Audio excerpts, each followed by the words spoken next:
test.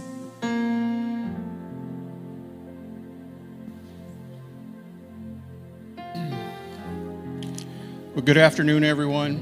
Welcome to the first annual Texas Youth Summit in the Rio Grande Valley.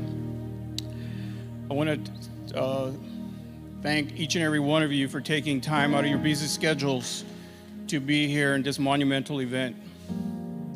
As we pray for our valley, our state, our country, this is a crucial moment. And this is something that's been in the works for a while. And as there is a spiritual shift, there's also going to be a political shift. So I want to introduce some city dignitaries that we have in our presence today. And if I don't mention your name, please stand up. But I want to welcome your own City Commissioner, J.P. Rodriguez.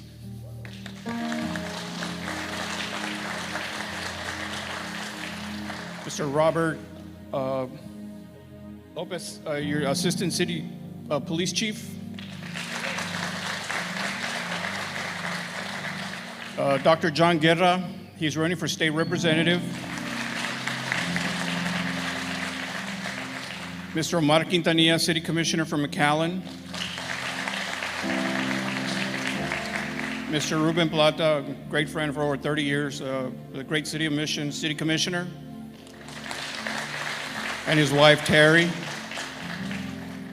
If there's any other city dignitaries I did not mention, I apologize, but if you would please stand so we can recognize you.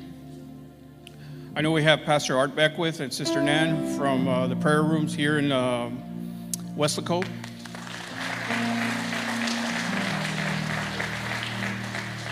But I want to personally thank Christian Collins, who started this movement, I believe, 3 years ago. And when he approached me about 4 or 5 months ago, it was just ideas that he had. And I also want to, first of all, I want to thank Pastor Mario and Ruth Perez for hosting this event from Mid-Valley Assembly Church. They've been so gracious, and I thank them, and the respect I have for them is immense. But Christian Collins, he hails from Houston. He ran for Congress earlier this year, and we connected, and he shared his vision for the Valley. And this has been a groundbreaking year, and we're believing next year will be double or triple. And with the list of speakers that we have, it's very impressive. And they represent the Valley. They'll represent the Valley in Washington, D.C. And we are in crucial times. The church is in crucial times. The city, the state, the nation is in crucial times. But with that being said, I want to show a quick video on Christian Collins, a little bit about himself. But before that, after that, Pastor Mario will be leading the national anthem, and then J.P. Rodriguez will be reciting the Pledge of Allegiance and the Texas flag. But I also want to say a little something. Robert, the Assistant Police Chief, he's a miracle. Several years ago, he was shot in the face, responding to an armed robbery. And here he is alive, 9 years later, 13 years later, serving this great community. And now he's risen up the ranks. So just wanted to say thank you.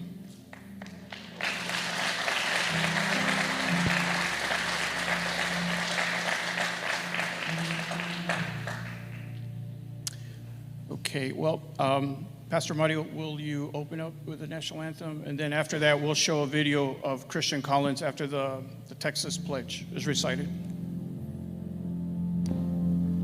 Will you please stand? And I know you know this beautiful ancient song, and I want you to sing it with us, okay?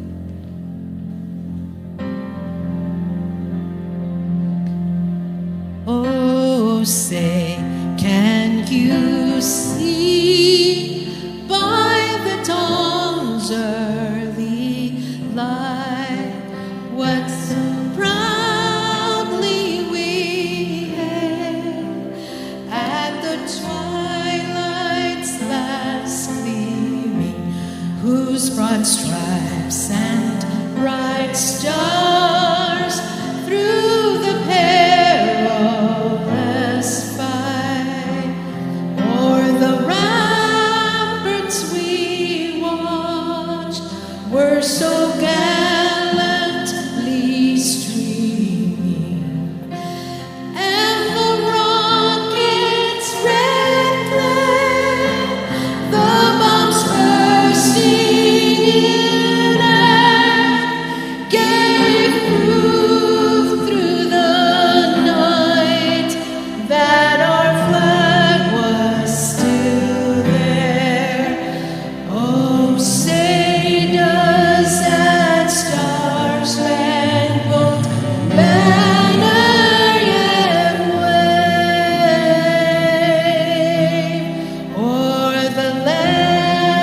There's a song that we sing here at church that would be so apropos for us to sing,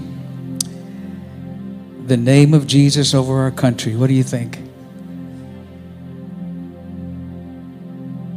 Goes something like this.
Jesus in the street. Everywhere we go. Jesus in the darkness over every enemy. Oh, Jesus for my country, I seek the holy name, Jesus.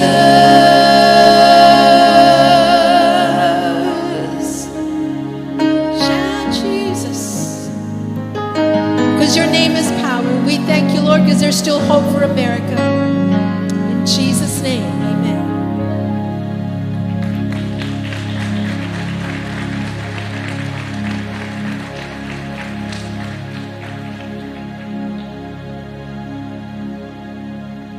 As you remain standing, I believe someone's going to lead us in the Pledge of Allegiance.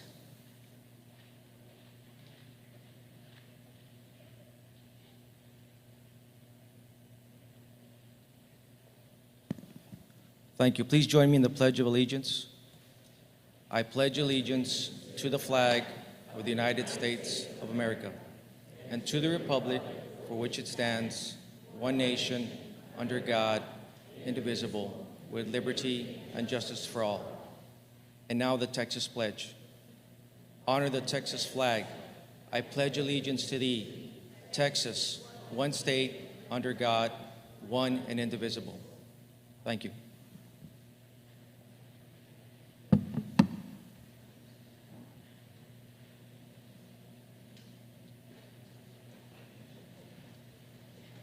We're going to be showing an intro on Christian Collins, a young man who the vision was birthed in his heart to start the Texas Youth Summit.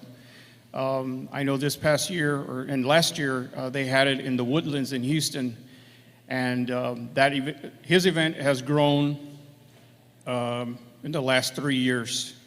So I'm proud to say to be part of this, and the future looks bright for the Rio Grande Valley. If you guys can, as soon as the video is over, Christian will be speaking. It's so important to know why you believe what you believe. Not just the right answers, but why you believe what you believe. Because you can come from a Christian conservative home, and yet you go off to college, and these colleges are liberal indoctrination camps. It's like the house built on sand. They fall apart. I am so optimistic about what I'm seeing today, and I'm optimistic about our country at large. America is the greatest country in the world and the most exceptional nation, and we live in the greatest state in the union here in Texas, right?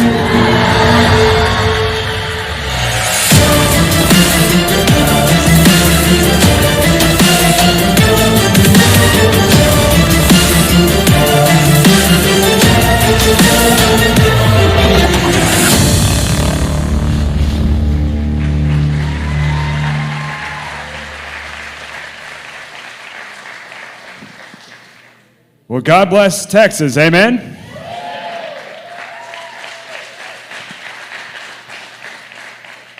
Thank you all so much for being here, and with this amazing church, thank you, Mid-Valley Assembly and Pastor Mario and Ruth, everybody here for serving so faithfully so many years to this community, and thank you all, everyone else, for being a part of this incredible event.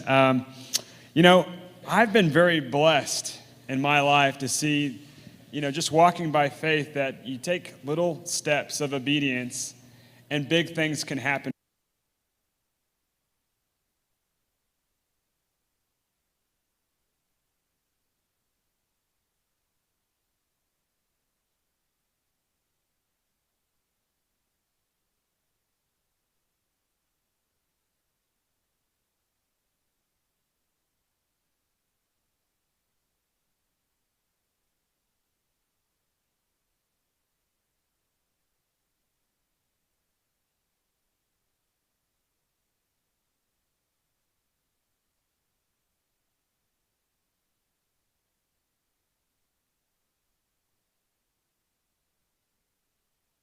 Friends of our youth. But we know as Texas Youth Summit that we have to educate them with conservative Judeo-Christian values to fight for this country and to do everything that they possibly can to save it. Amen? So I'm going to speak to the parents just for a second. Some of you may need to pull your kids out of the public school system to homeschool your kids. Homeschooling is a beautiful thing. And now what I don't mean to say is that all public school teachers or all public school systems are inherently bad or wrong. I'm not saying that. There are a lot of good administrators and teachers. I actually have members of my family that teach at a public school, so not everybody's woke, but there are some very bad ones there. And so if you have the resources or the ability to homeschool your kids, do it. Also, we need godly leaders in positions of authority. So I encourage you to consider running for school board, running for public office, getting involved in your local Republican Party as a precinct chair to make a difference for this country, because you absolutely can make a difference. Amen?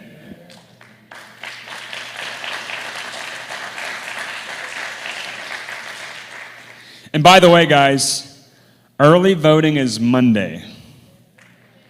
Get out, get your friends out, get your family out, and go vote. We are not afraid as Texas Youth Summit to speak up for what's right, and we're going to continue to do that day in and day out. My message here today is to give you some hope, but first we have to identify the problem. And there are lots of problems. And I'm going to speak broadly to that in just a second. But first, I want to talk to the youth, specifically just to the youth in this room, because this event today is about you. And I want you to know that you've got to continue to fight the good fight to advance God's kingdom and to stand up for this country. Many of you know that you want to make a difference, but maybe you don't know how. You've thought about this for some time, but you're in a position where you're just praying. Maybe you're trying new things, and those are all the right things to do. But I just want to give you a little bit of advice. First, America is still the place of opportunity.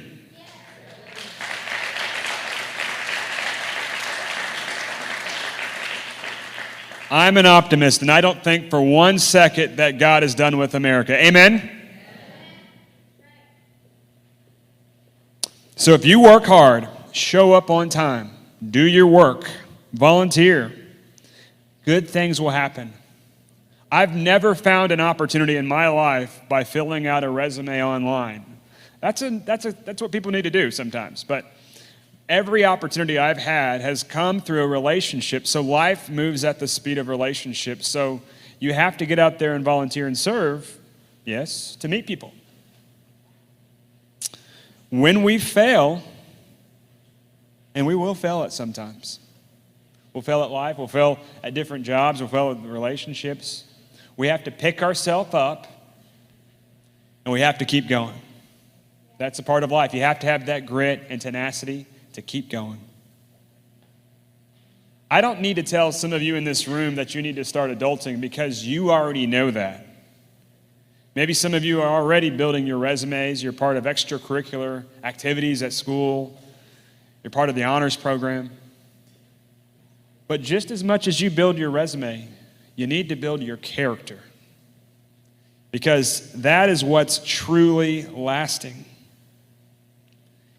And maybe some of you are aspiring to be a pastor one day, or in law enforcement, or a teacher, or a doctor, a lawyer, firefighter, a variety of different jobs, politician.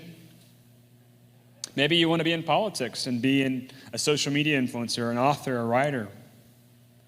Well, let me tell you that you can spend your entire life building up your reputation, years, even decades, but in just a few minutes or even seconds, you can lose it because of poor decision making.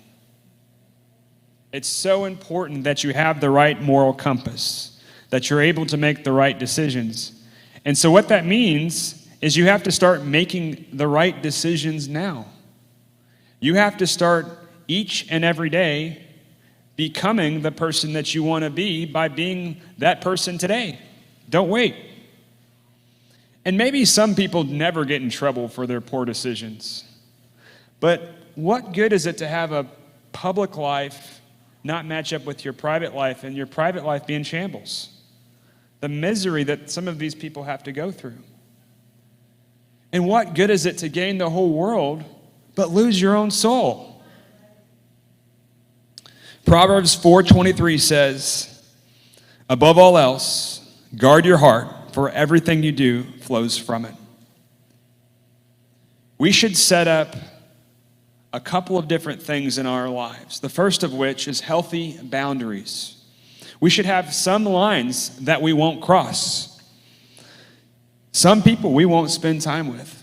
Certain thought patterns, perhaps. Some things we don't laugh at. This takes self-discipline and self-sacrifice to become and grow into the person that God has called you to be. Second thing I want to tell you is to find accountability. Find people in your life that can speak into your life, that can tell you, hey, don't do that. It might be your parents. It could be a friend or mentor. It could be a pastor. It could be a teacher. But someone in your life who can say, your thinking is wrong. I hope you get it fixed because this is not going to end well. And I have people like that in my life. I've seen firsthand that, good parents that pray for me growing up made all the difference in the world. So I want to encourage you as a parent to pray for your kids, but if you're a young person, find accountability. The other is dealing with your critics. We're all going to have people that are critics, or maybe some of you call them haters. People that no matter what we do, just don't like us. They're going to say what they're going to say. And if you're a young person, you're too young. You don't have enough experience. You shouldn't be doing that. You have no business doing that. What do you have to offer? Well, we should take a page from Apostle Paul as he was giving Timothy some good advice. He said, "Let no one despise you because of your youth, but set an example for the believers in speech and conduct and love and faith and in purity." That's it right there. Be bold, be courageous, and be mature.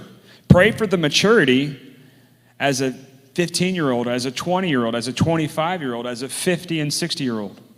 Pray for that type of maturity as someone that's well above your age, but is seasoned in life, so that you grow into the person God has called you to be. I heard this quote by Eugene Peterson, and he said, "Life is a long road of obedience in the same direction. When you get sidetracked, you just have to keep going." Psalm 37:23 says, "The steps of the righteous are ordered, and God delights in their way." These are some of my thoughts on personal development for our youth. But now I have to get to what we were just talking about, the problems in this country and some hope for what we can do about it. Because the men and women, the young people in this room are the answers. And by the way, it's terrible. It's really terrible that this actually needs to be said, but there are just two genders. Amen?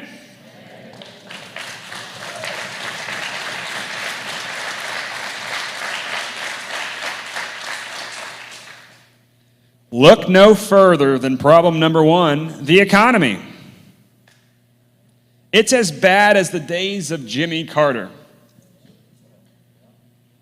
You know, I started out working for Ted Cruz, and I think he has some pretty good jokes. I got to hear a Ted Cruz joke the other day. He said, "The economy is so bad that Hunter Biden can't afford cocaine.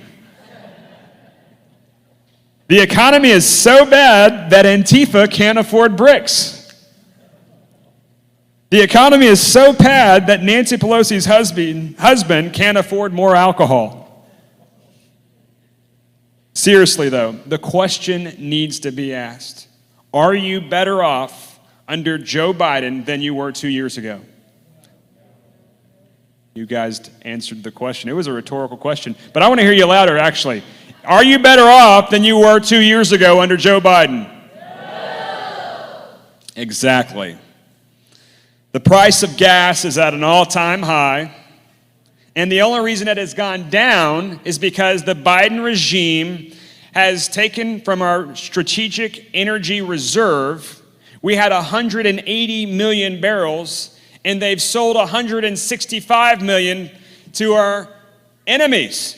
They've sold it to China and different places all over the world to inflate what the problem actually is. They've attacked the energy industry. They've not allowed them to drill for more oil. Here in America, we could be energy independent. So you do the math. 180 minus 165 puts us at about, give or take, 15 to 14 million barrels of oil. You do know how much we spend a day here in America? 500,000 barrels of oil. If that reserve was supposed to be for a time of crisis, like war, with the way that Congress is frivolously spending on Ukraine, that looks now more inevitable than ever. But that's what that reserve is supposed to be for. It's supposed to be for times of natural disaster and crisis. So we have about a month's supply left. Terrible. The stock market is down. The price of food and gas is up. Inflation is on the rise. And we haven't statistically seen 2 quarters of growth to our GDP, or gross domestic product. And what that used to mean was that we were in a recession. But the Biden regime got some economists together, and what they did was they redefined what a recession was. But make no mistake, our country is in recession, and it's because the Democrat communist policies do not work.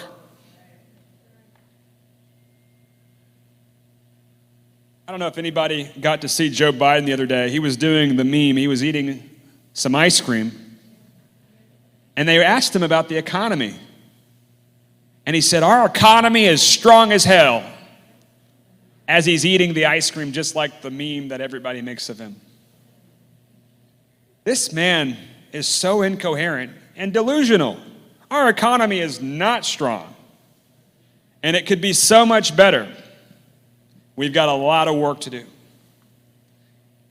There will be probably quite a few people talking about the border today, but that's our second issue. This is really, really driving turnout all across the country. It's probably worse than it's ever been. Democrats love to call Republicans racist for not wanting endless immigration, illegal immigration into our communities. But what happened when DeSantis put 50 illegal immigrants in Martha's Vineyard? What did they do immediately? They deported them, which is what our country should do. We have seen 5 million illegal aliens enter our country since Joe Biden has been president in the last 2 years. You know, there are only 25 states of the 50 states that have a population larger than 5 million. To put this in perspective, this makes up the state of 5 Delawares, 5 Montanas, and 10 Wyomings. They are on the verge of replacing you, your kids in school, our culture, and it's like we always say, a country without borders is not a country at all.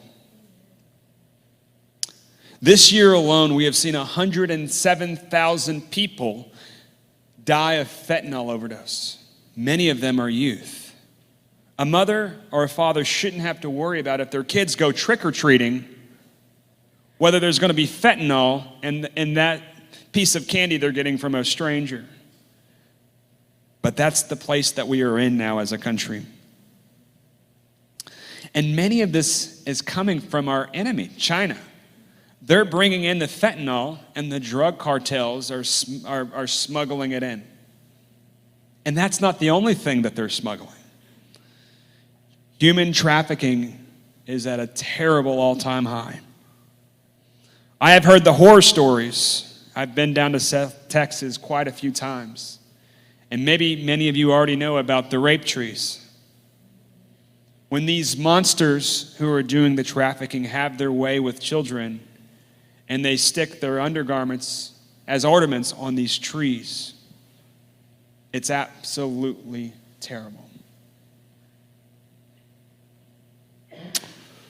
Our current spending rate on Ukraine is at about $60 billion.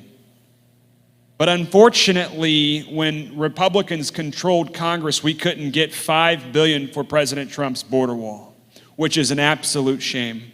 What we have to continue to fight for is to continue to build that wall all the way from here all the way to California. We've got to finish the wall. And you know what this contributes to when we don't stop illegal immigration? Crime. Some of you may know that I'm from Houston. And crime in major Democrat-led cities are running rampant all over the country. Democrat policies of defunding the police is how we got here. Think about it. If a police force, let's say in New Orleans, needs 1,800 police officers and they only have 800, and you know what? They have a payroll to pay them, and many of them are overworked and tired and bust their butts, and they're always on. You think about it. That's not enough. There's only so much one person can do. And when you defund the police, that's the result that you get. And when they're scared, to do their jobs as law enforcement, that's the result that you get. Criminals need to have deterrence before they go commit a crime. And if there aren't any, they won't think twice. They'll do it. In Houston alone, the violent crime rate is out of control. Murder, rape, robbery, and assault. Overall, Houston saw this past year one of its deadliest years, 632 murders. God help us. And we've surpassed Dallas as the most deadliest city in Texas. This is no thanks to County Judge Lena Hidalgo, who has stolen the county commissioner's rollover funds and is trying to actively reduce the number of constables in our community. She has also denied our DA's request for more prosecutors. And you know what? The judges in these places are also an issue. Because when you set the bail too low, this is exactly what happens. When you set the bail too low, then you let them right back out. And what are they going to do when you let out a violent criminal? They're going to go commit more violent crime. We've got to fight and we've got to stand up. Because these issues that I just mentioned, the economy, the border, and crime, are in many ways the reason why people are waking up and voting Republican this November. I want to encourage all of you, whether you're young or old, to have important, critical, crucial conversations at the dinner table. And people say you're not supposed to talk about religion or politics at the dinner table. But you know what? Whenever they say, hey, I don't want to talk about that, what you say is, well, I don't really want to talk about politics either. But let me tell you why I'm passionate about America. And then you lead into what we're going to do to save it. We need men and women in this room to have courage, to fight, to stand up for this country. Because, you know what? Texas is a battleground. And as Texas goes, so goes the nation. We've got to fight for Texas and we've got to fight for America.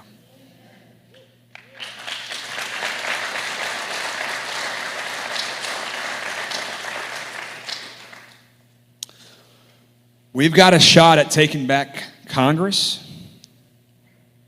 And it's a foregone conclusion by many that we're going to take back the House. But the question is, by how much? But we are seeing gains in Pennsylvania, Arizona, Georgia, Wisconsin, and Michigan. And we could also very well take back many of these governor's races as well as the Senate. We've got to activate the churches. We've got to activate the body of Christ because you know what? Less than half the church is actually voting. And so we've got to wake up the body of Christ and we've got to encourage people to get out and go vote.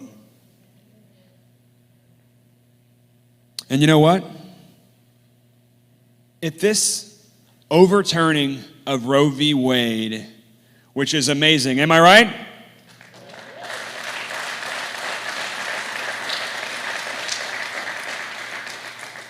Thanks to President Trump, who appointed amazing Supreme Court justices. It happened in the midst of so many people saying it can never happen.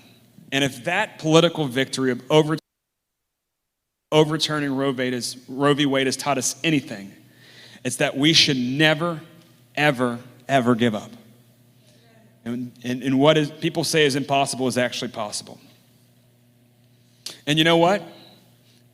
You look at September 11th, in closing, you look at September 11th, and you remember as terrorists attacked the World Trade Center. You saw the fire, you saw the hole in the World Trade Center, and you saw people running away from the fire. But what did the firefighters and first responders do? They ran right to the fire. And what we need in this room, we need men and women to stand up and fight and take back this country. We need people that are going to run to the fire, that aren't afraid of the danger. We need patriots that love America, that will stand up and say, not my family, not my community, not my state, not my country. I'm going to fight for America.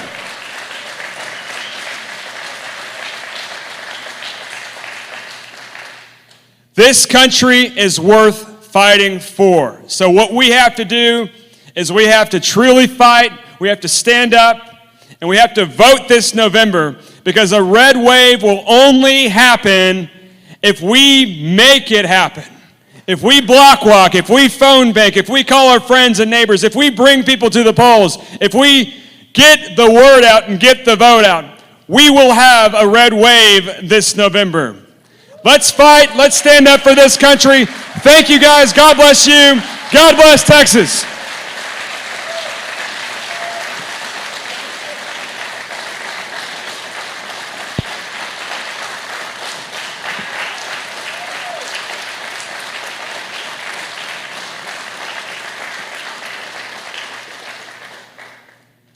We have some amazing speakers coming up. We have Monica de la Cruz. And Monica de la Cruz is going to be joining us via Zoom.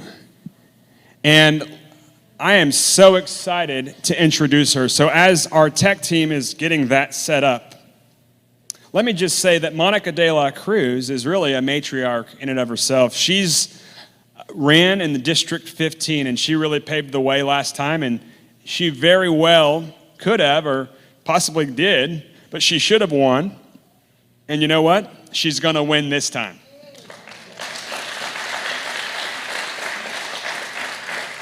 She's a fighter. She's a patriot. She's excited to help take back this country. She's got a great story. And I'm so very excited to introduce her. So, Nate, are we all set up? Awesome. Hello, Monica. Hello, everyone. How are y'all?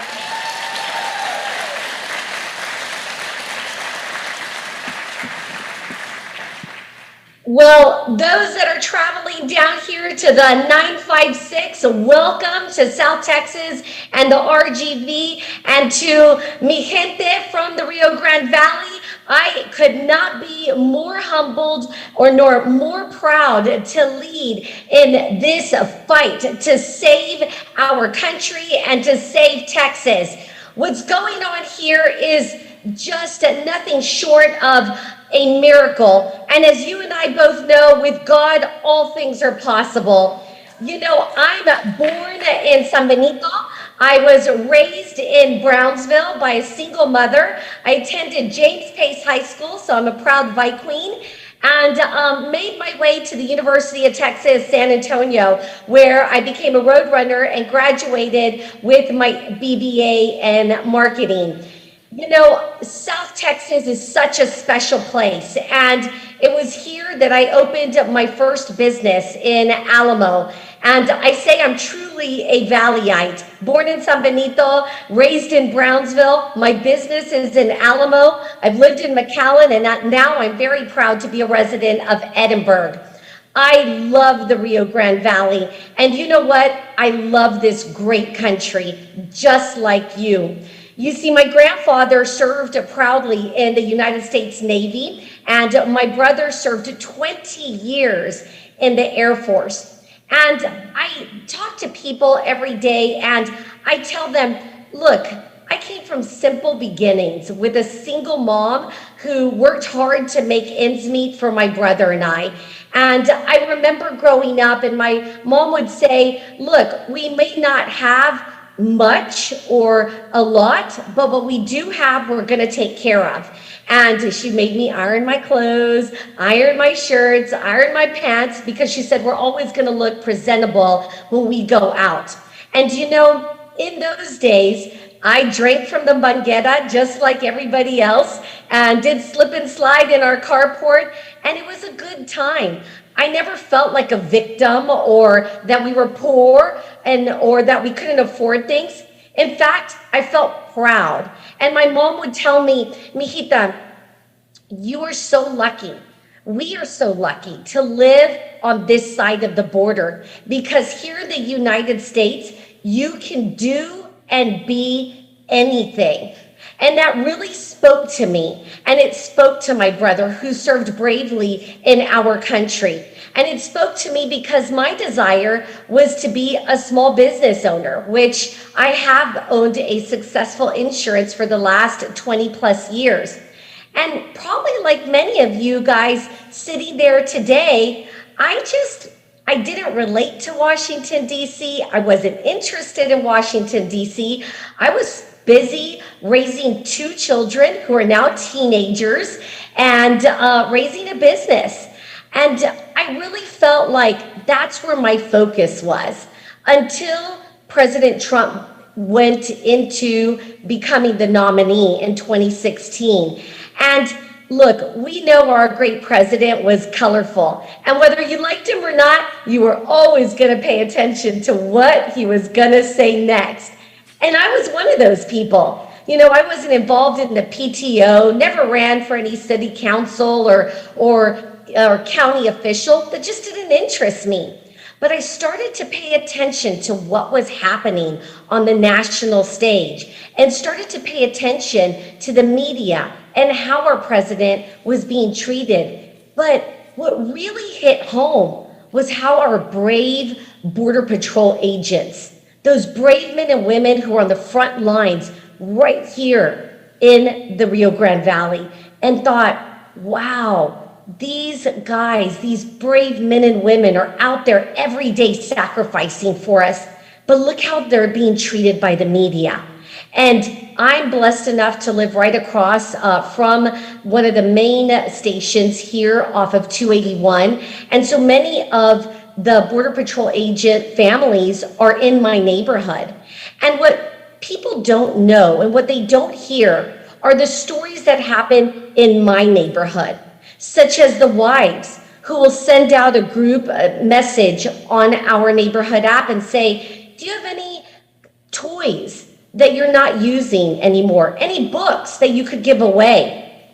What they do is they take those toys and those books and they put them in their husband and wives' cars.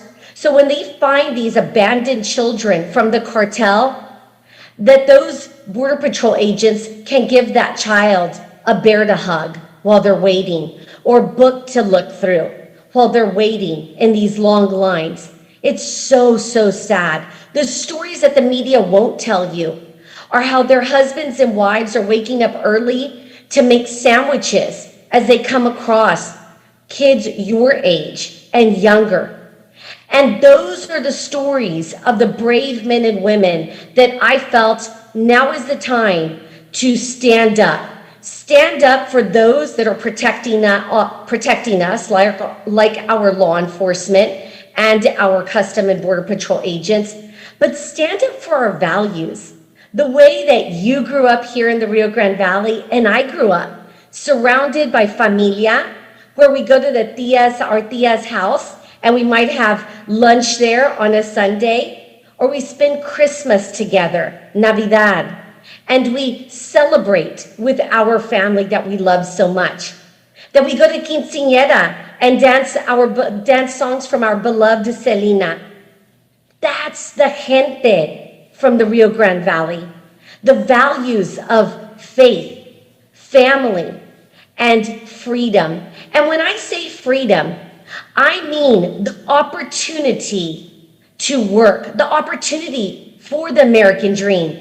You see, your familia, my familia, they migrated over here, not because they wanted equal results for all of us. They didn't expect that. They came over here because they wanted equal opportunity. And we have that, my friends. When I can be a little girl from Brownsville, Texas, growing up in a home no more than 1,000 square feet from a single mom who was a secretary, and run for one of the greatest positions in this nation, next to the White House, If I can do that from the Rio Grande Valley, you can do anything. We can do anything in this great country. Your abuelita, your abuelito, they didn't want you to be a victim. They were not victims. My grandfather on my father's side picked melones, and he was proud to do that work. Your family was proud to start from where they started from and grow their family and grow their economic wealth. Because in America, that's what we can do. In 2020, I decided to stand up against the wave here in Hidalgo, the blueness of Hidalgo. And many in 2020, there were leaders in Hidalgo that would tell me straight to my face, you don't have a chance. The Rio Grande Valley will never turn red. Why don't you quit? Why don't you stop what you're doing? But in 2020, myself, along with many of you in the room sitting there today, we fought hard and we worked our tails off in 2020 to start what is happening now, the true red wave. And I think because of our hard work, we proudly got Congresswoman Mayra Flores elected this June. And I know in November, I will be absolutely so proud of her work. And we started with Congresswoman Mayra Flores. We will elect our first Republican female in Texas 15, and we will also elect Cassie Garcia in Texas 28, because we stand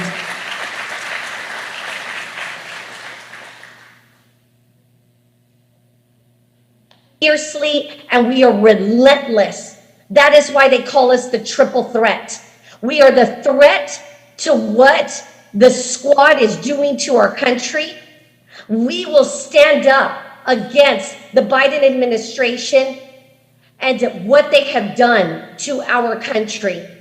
And we stand proudly for the values that you have and that I represent. Those values of putting God first in our faith, our family, and the American dream. And so I thank you all today. And I know there are many, many youth in the crowd today. And I can tell you that you are the future. I am fighting for you and for my kids and my kids' kids. Because they say we're only one generation from losing our freedom. And this is that generation. And you have inspired me to keep going forward.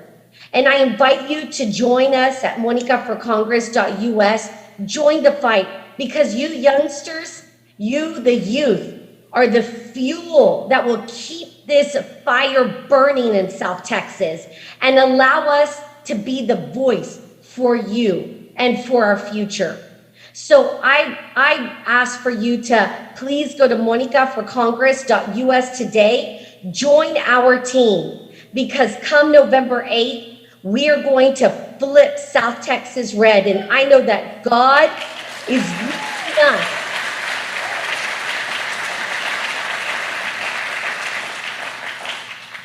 God is using us for the spear that will take the Democrat Party down. And so join me, because we will make America first, and we will fire Nancy Pelosi when elected. God bless.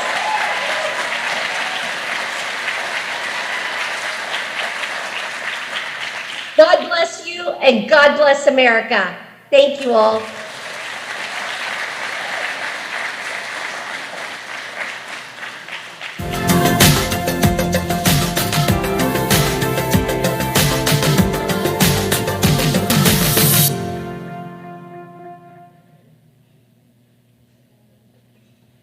Wasn't that good?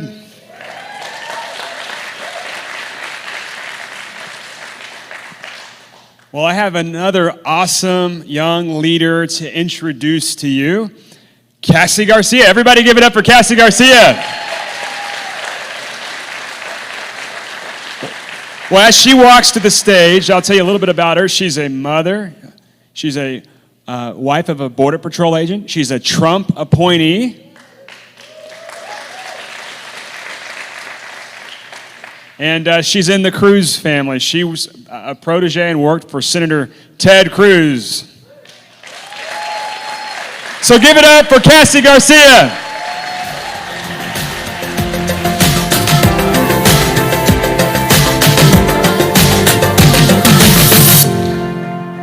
Hello, RGV. Are y'all excited to be here today?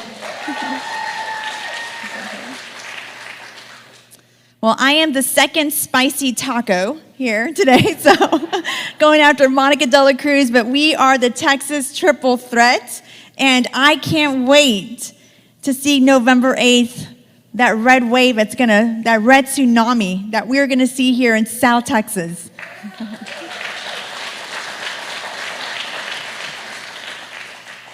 Just want to say thank you so much for everybody that is here at the Texas Youth Summit. And thank you to Christian Collins for the invitation to come back here to the Rio Grande Valley. This is a special place, and I've gotten to meet so many amazing people that have traveled outside of the state to be here today at the Texas Youth Summit. So thank you to everybody that's here in a very, very, very special place that I call home.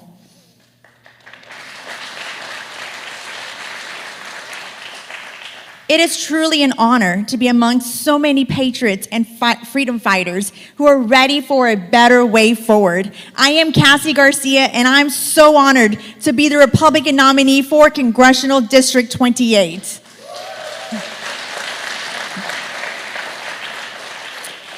I am a proud third-generation Texan. I'm also the proud wife of a Border Patrol agent who has served this great country for 26 years.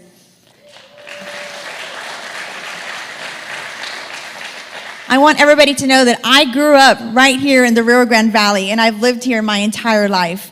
My great-grandfather came legally to the United States because he wanted to live the American dream. And my grandfather fought for this great country in the Vietnam War. And my mother and my stepfather worked in the public school system for 36 years. And just like so many families in South Texas, I grew up being told that if you set your mind to something, that you can achieve anything in America.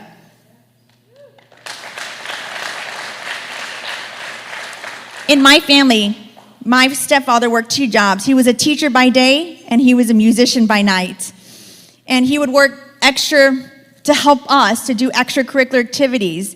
So I knew that he was working hard so that we could live a great life. And I took that to heart, and I became the first in my family to go to college. And that's why I'm running for Congress, to make sure people in South Texas can live the American dream and are never hindered by liberal government overreach. Democrats have controlled this district for over 110 years. And my opponent, Henry Cuellar, who's represented this district for 17 years, but he's been serving in public office since I've been in kindergarten, and I'm 41 years old. And what do we have to show for it? Skyrocketing inflation and the worst border crisis we have ever seen. And what has he done about this? Instead of working to bring down prices and curb inflation, Henry Cuellar just voted for a bill that will make inflation worse. We don't need 87,000 IRS agents, my friends. We don't. What we need are 87,000 more Border Patrol agents, more custom officers, and more security school officers. That's what we need. And instead of dealing with the worst border crisis we've ever seen, Henry Cuellar opposed infrastructure for our southern border. You know, Cuellar's too busy kissing up to California liberal Nancy Pelosi, voting with her 96% of the time, instead of doing what needs to be done here to address the border crisis and inflation. Let me put it this way. Nancy Pelosi supports Henry Cuellar, but the National Border Patrol Council supports me in this race.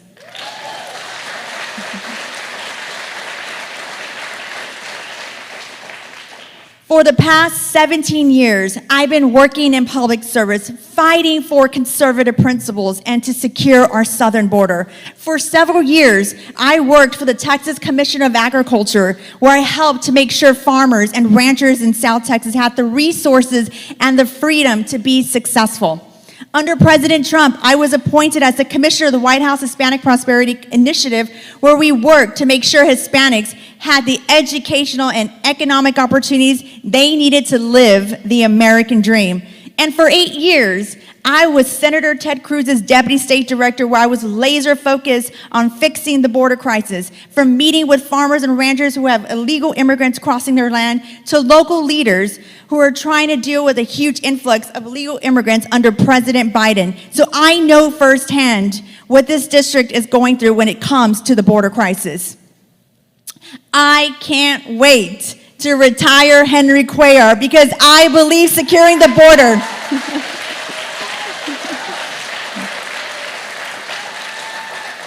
I believe securing the border isn't a red or a blue issue, my friends. It is a red, white, and blue issue. I believe we need to get our spending under control so we don't have skyrocketing inflation and Texans can put food on their tables and gas in their cars.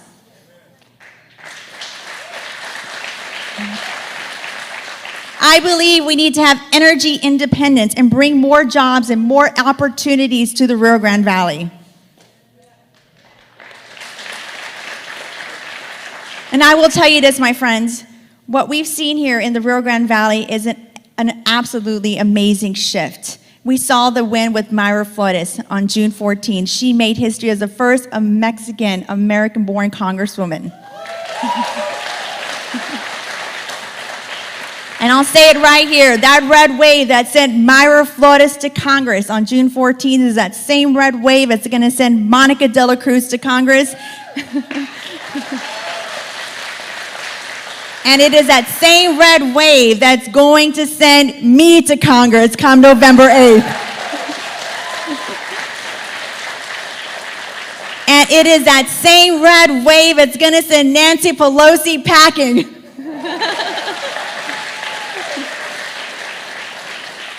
My friends, we are here today because we are Americans first. We love this country with all of our hearts. We talk about living the American dream, faith, family, freedom, hard work. And I'm telling you, the Democrat Party has left the Hispanic community. People are waking up every single day. We are crisscrossing this district up and down, which my district extends from the Rio Grande Valley, Starr County, all the way up into Guadalupe County, past San Antonio, Laredo. And I'm meeting voters every single day that tell me, Cassie, I've been Democrat my whole entire life, but I'm voting Republican for the first time for you come this November.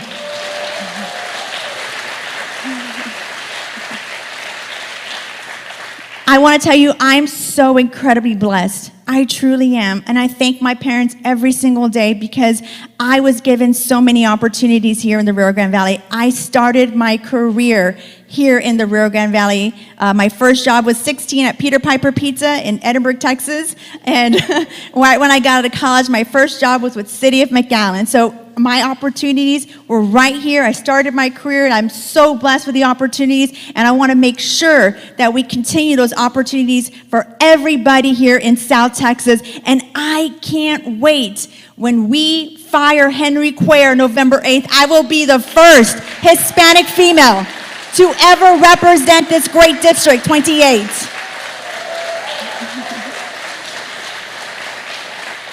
So thank you to everybody that's here today. Make sure we start early voting on Monday, October 24th. We are 17 days away, my friends, to making history across South Texas. All eyes are watching these seats up and down the ballot, and we are going to send a strong message to the Democrats and to Robert Francis O'Rourke that we're going to send him packing come this November.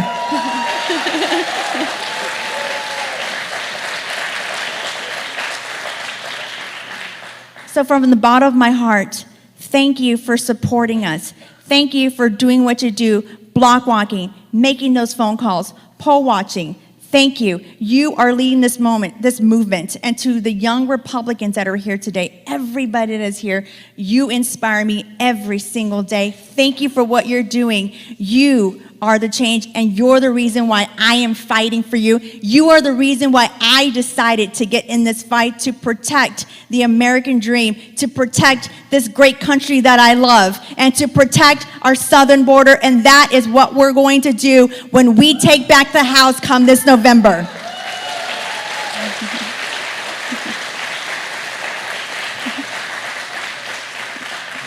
Thank y'all so very much. God bless each and every one of you. We are so blessed to live in the greatest country on the entire planet, and we are going to protect the greatest country on the entire planet. So God bless each of you. God bless Texas, and God bless this convention. Thank y'all.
Well, we have another exceptional leader, young leader and candidate, Mayra Flores.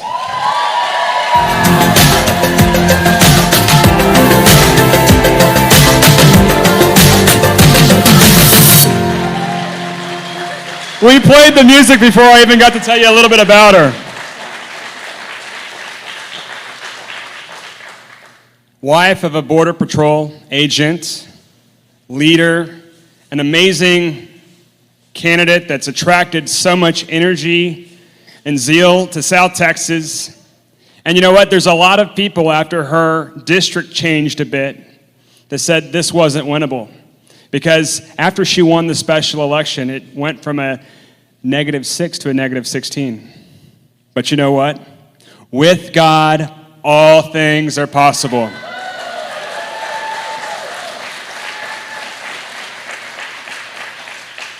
And I don't know what it is about Mayra, but people just love her. And so now they're calling this district a toss-up, Texas 34. So without further ado, give it up for Congresswoman Mayra Flores.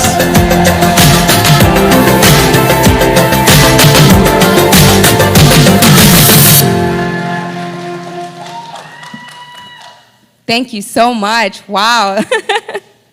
Buenas tardes a todos. Good afternoon, everyone. Thank you so much for being here and making time out of your day to be here with all of us. What a beautiful God-given day to be gathered here in God's country. Because South Texas is God's country.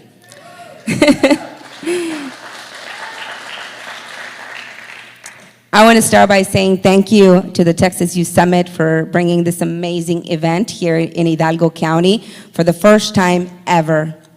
And we hope is the first of many more visits.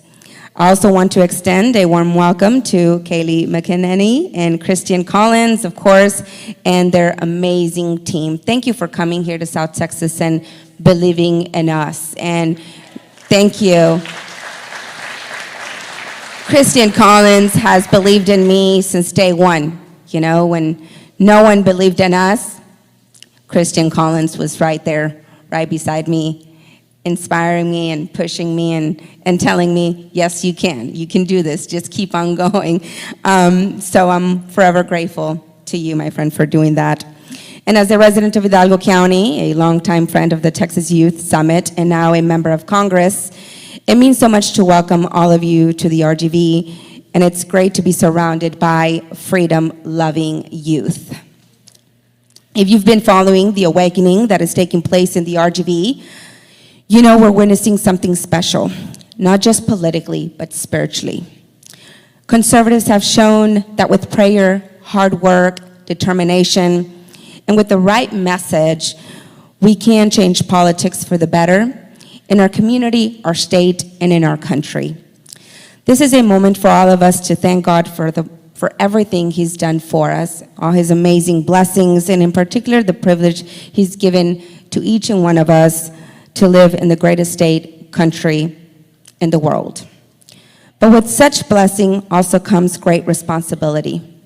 Responsibility to those around us and to those that are yet to come. Each of us are here because we believe in the American dream. I want you to know this.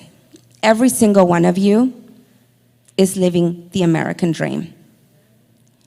I didn't accomplish the American dream when I became a member of Congress. I accomplished the American dream way before that.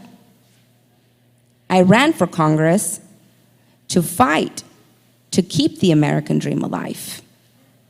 I was born in Burgos, Tamaulipas, Mexico. Anybody here has family in Mexico or born in Mexico? Eso. And I was born in Burgos, Tamaulipas, Mexico, raised with strong conservative values. It's an amazing town where you're raised to love God, value family, and they teach you that if you work hard, you can accomplish anything. And those values were instilled in me and run in my blood, and I will always fight for them no matter what. Because no political party is worth you putting your values aside. Your values come first. Your faith in God, your family, that should always be top priority. And, blessed to come here when I was 6 years old. Both my parents were migrant workers. We moved a lot growing up. And I started working alongside my parents at 13 years old in the cotton fields, instilling in me the value of hard work.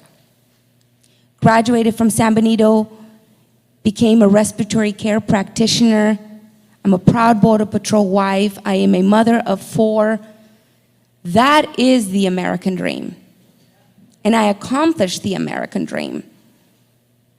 So I decided to run because I saw that the American dream was being taken away from our children. And I thought to myself, if someone like me that was born in Mexico can come here and accomplish so much, I want to make sure that our kids do as well. And I saw how South Texas has been taken for granted for so long. They say that the Democrat Party is for the poor. They are for poverty. That's right. All they're good at is creating poverty. That's right. Because they want to keep you poor. They want to keep you poor so they can continue controlling you. I want prosperity.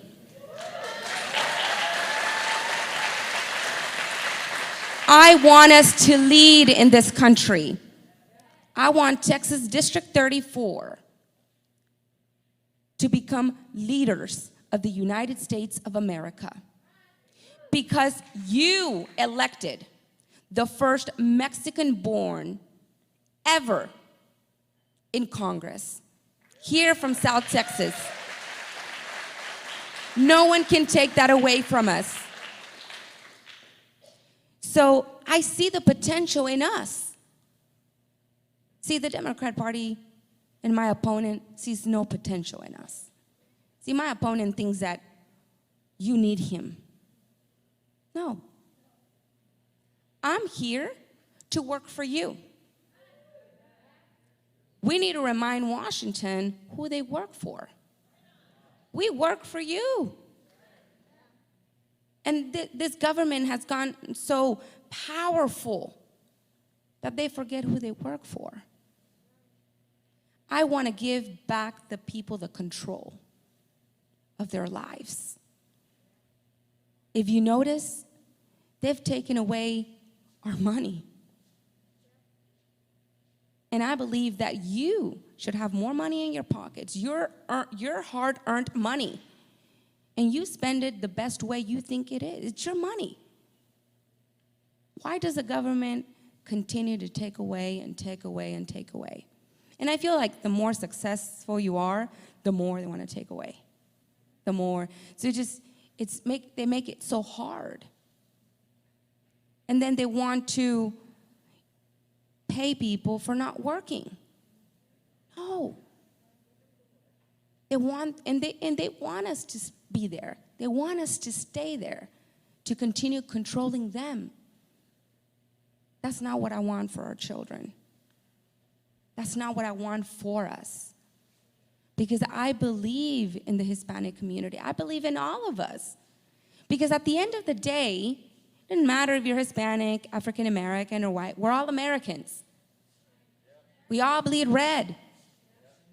But see, the Democrat Party, they don't see us as Americans. You know, I am their worst nightmare. I'm pretty sure now the Democrat Party is like, or now thinking about, we need to send Mayra back to Mexico. I think it took Mayra Flores to become a member for them to be for deportation, right? That's what happened, because all I keep getting is like, go back to Mexico, go back to Mexico. I was like, I thought y'all were for immigrants. I thought y'all were for women. And I'm not getting any love here.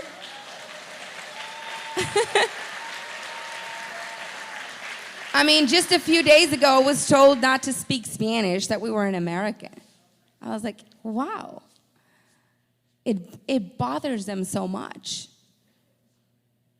But what it's shown that they've never been for us. They've never been for immigrants. They've never been for Hispanic, for the American people. They only care about themselves and their political party. That's the difference. You see, I'm not loyal to political parties. I'm conservative, yes. I'm Republican, but I'm not loyal to a political party. My loyalty is with God.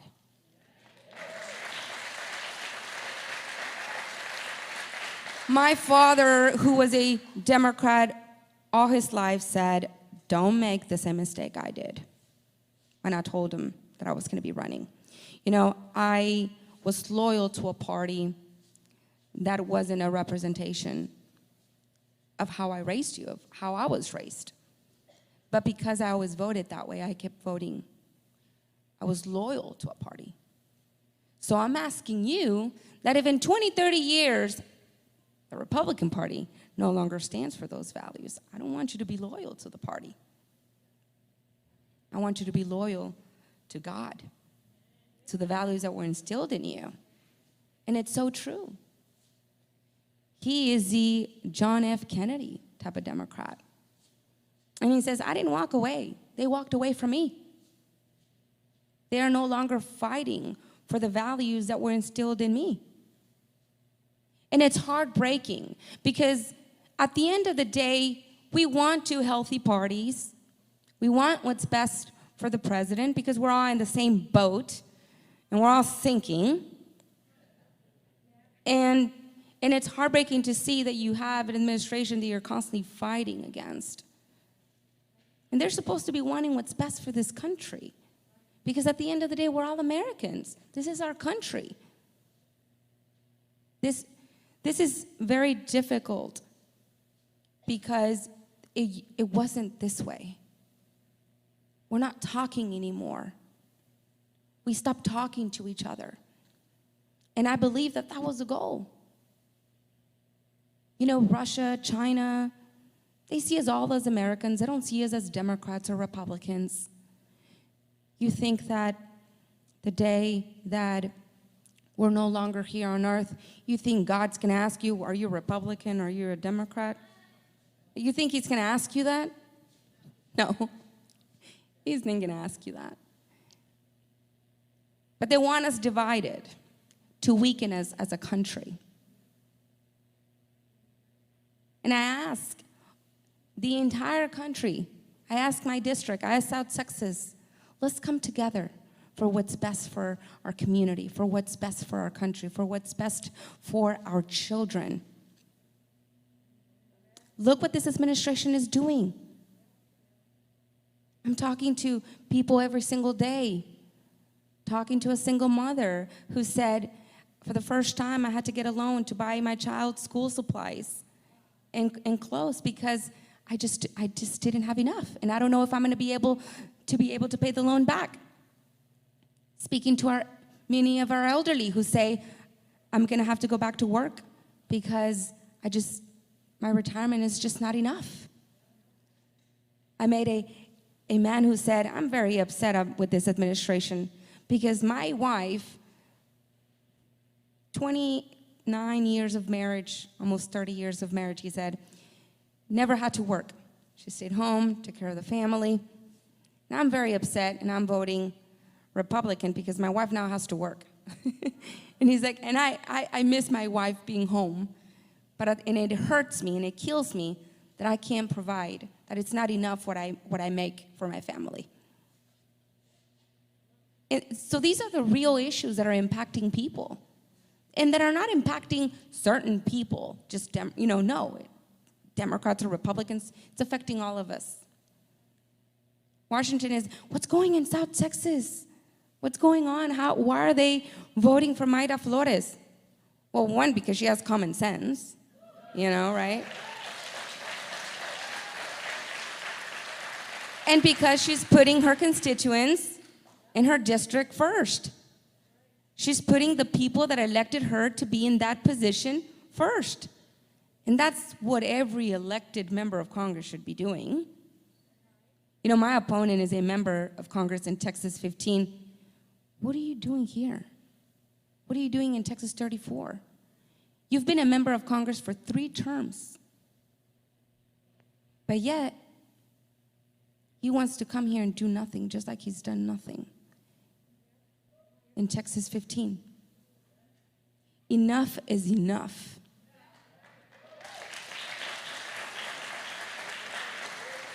Border security is a top issue in our community. As someone who immigrated to this country, I want more little girls like Mayra to be able to come here. But I don't want little girls to have to come through illegally where they get abused and go through literally hell to come here to this country. I'm from Tamaulipas. It's nowhere near the state that I grew up in, and it hurts. It hurts because my family and my loved ones are still there. And I wish that I could visit them more often. And I try my best.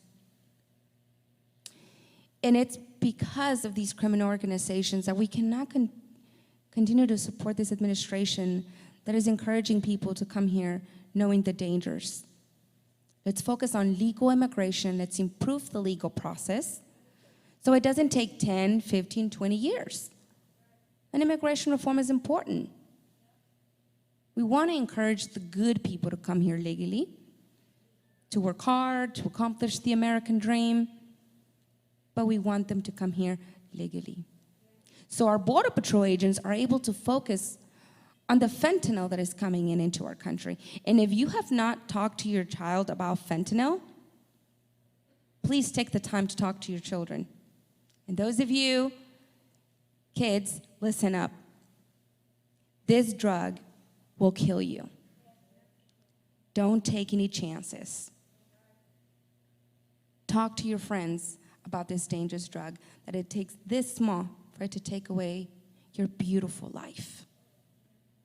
And we have one life, one body. Your mama, your daddy, they love you. You are their engine. Don't take a chance. Say no to drugs. Tell your teachers, tell your friends if you see this drug in your school, because it's happening. And parents, I need you to be a voice for your kids. Get to know their teachers. Attend a school board meeting. Know what is being taught at your child's school. It is so important for us to be involved in our children's education. Take time to instill the values that were instilled in you into your child, because we want foremost, that our values live forever. Forever.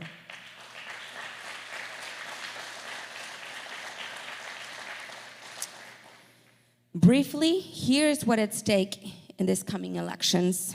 Conservatives believe in personal responsibility. The left is pushing and believes in more big government dependency. We believe in freedom and following the Constitution. The left wants to take away our rights and totally ignore and, worse, rewrite the Constitution to fit their woke narrative. We believe in secure borders and supporting the brave men and women of law enforcement. The left call us racist for supporting the rule of law.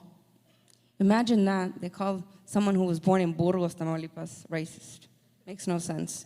Telling you, they've lost their mind.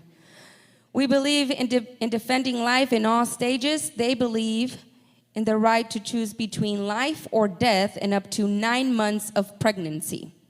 9 months of pregnancy. I am a woman. I am a mother. And God gave me my identity, not the government.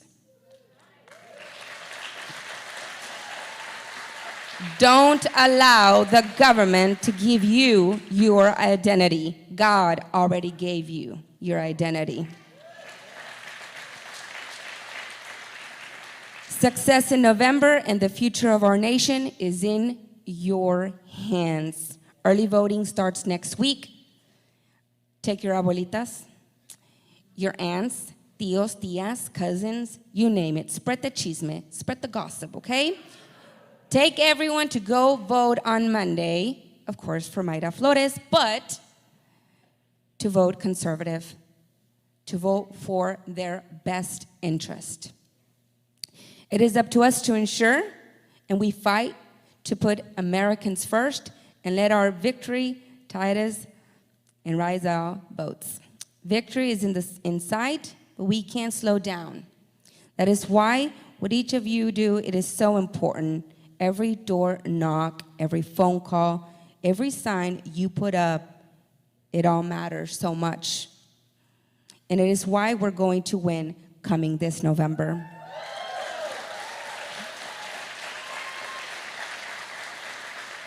Dijeron que no íbamos a ganar. Qué equivocados estaban. They were very wrong. They said we weren't going to win. And I'm like, oh, yeah, we'll see about that. We'll see about that. And through hard work, look at us where we're at. And we're going to continue nonstop. I get very little sleep. I'm like, no, yo duermo después. I'll sleep on November 9th. I'll survive.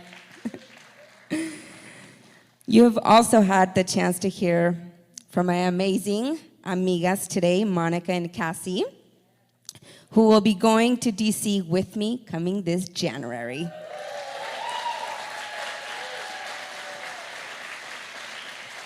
Mis grandes amigas.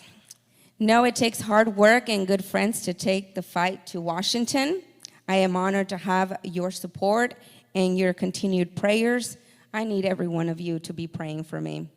Because today, honestly, I wouldn't be standing where I'm at if it wasn't because of the continued prayers I get every single day. I live in prayer every day.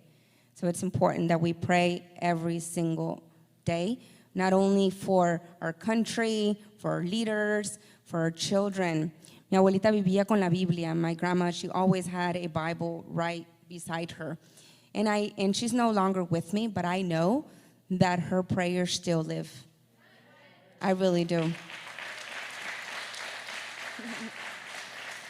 I'm honored to have your support and your prayers. Thank you from the bottom of my heart for everything that you do. Let's run hard to finish the line and put our faith and our will in God's hand. Gracias. Dios me los bendiga. God bless you, and God bless America.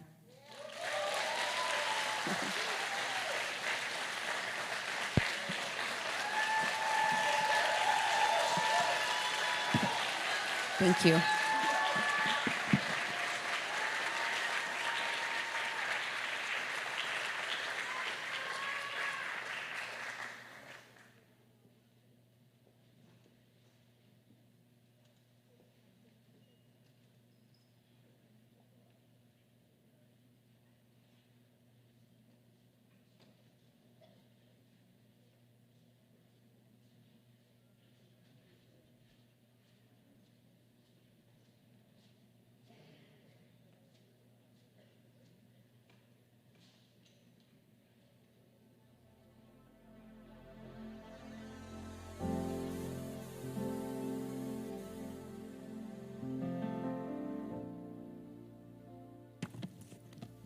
I forgot something.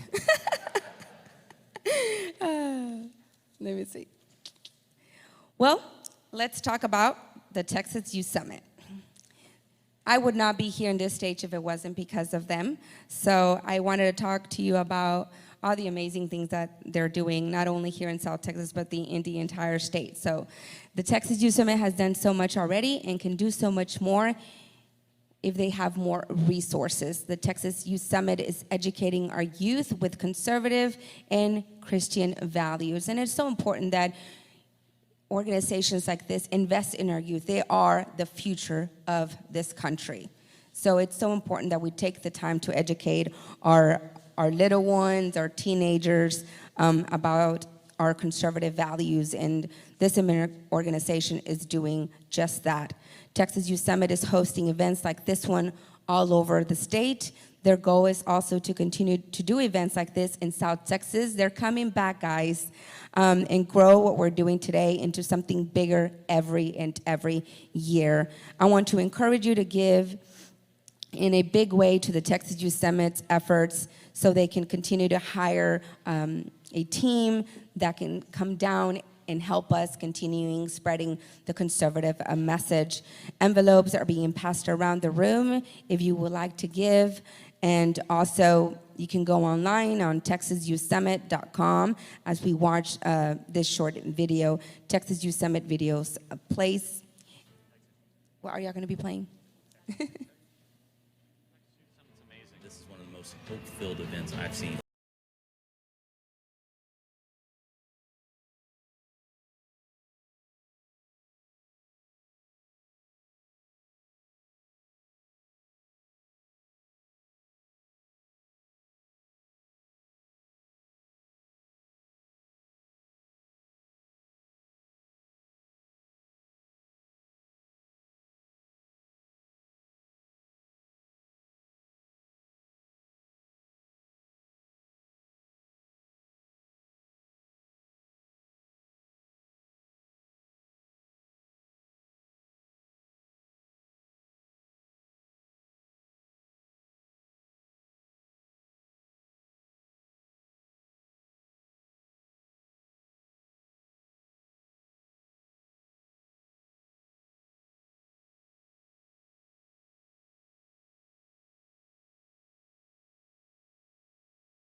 Those values. It's reminding these young people that they're not alone, that they are not truly in the minority, that there is a vast majority.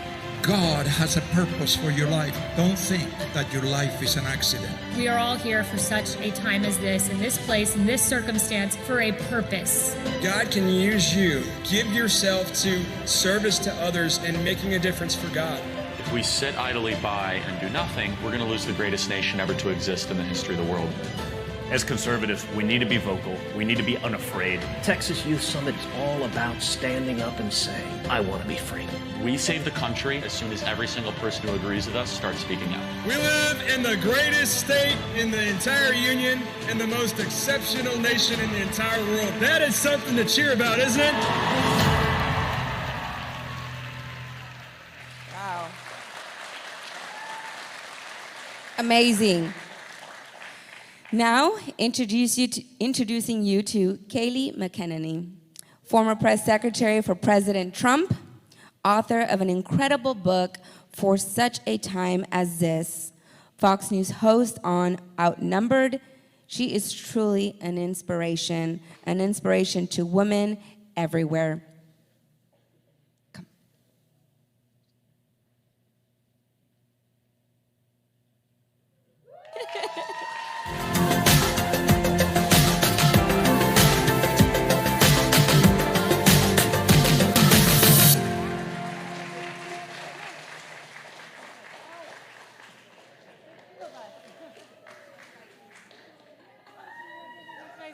Yeah. It's so funny now.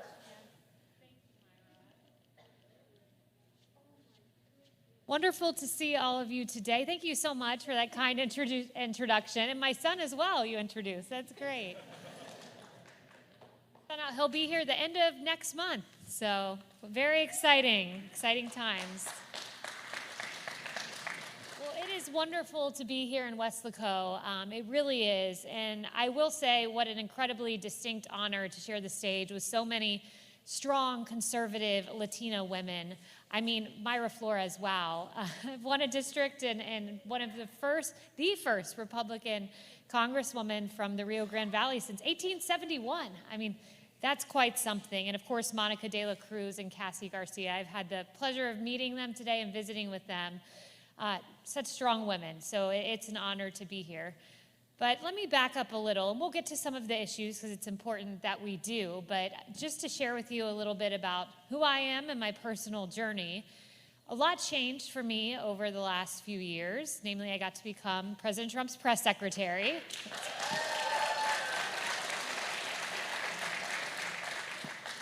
And it happened totally out of the blue. I was not expecting it. It was during COVID-19 that was just emerging, the pandemic, and I'm on his campaign at the time, and I had a daughter who was a few months old, and I'm traveling the country with my mom, going to all of the places you'd think you'd go for a campaign: Iowa, New Hampshire, South Carolina. We're making makeshift cribs in hotel rooms for my little daughter, and then all of a sudden COVID-19 hits, and like that, the world locks down. And for me, that meant going to Florida. Not a bad place to lock down, I will say. A lot of great beaches there.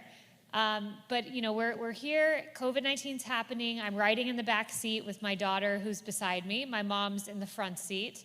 Driving along, I'll never forget, going over a bridge, and I see a number call my phone.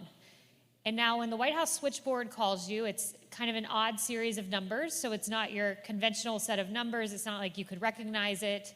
And I said to my mom, I think this is the president. I'd only ever gotten probably 2 to 3 calls maximum from President Trump in the White House, and I thought, this is him. So I answer the phone, and indeed I'm right. They said, this is the White House switchboard. We have President Trump for you. Do you want to take his call? Okay, well, of course, you're not going to say no, have the president hold. So I take a pink pacifier, I put it to my daughter's lips, I pray she doesn't cry, and I take the call from the president. And he said, I have a question for you. I thought his question would be something like, you know, oh, great job on this TV hit, you know, where did you get this fact or statistic, or great job writing this article, I worked for his campaign. But instead, he took me totally by surprise, and he said, would you like to be my White House press secretary? To which I said, Mr. President, that would be the honor of a lifetime. To which he said something like, Mark, get it done. And I think he meant Chief of Staff Mark Meadows, get it done. And Mark got it done.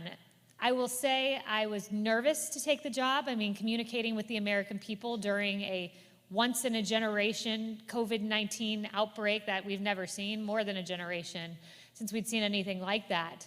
So I'm calling former press secretaries, I'm calling people in the administration. My husband drove me up in his truck up the Eastern Corridor. I didn't want to go on a plane. I thought if the press saw me on a plane, they'd say, new press secretary on a plane, endangering the president. So you know how the headlines can go.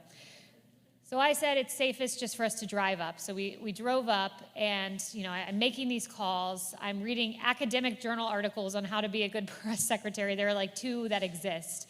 So I'm doing all this research.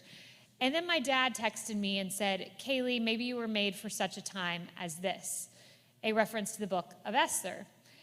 And I believe when God wants to send you a message, he will oftentimes send you the exact same message, sometimes through 2 very different sources.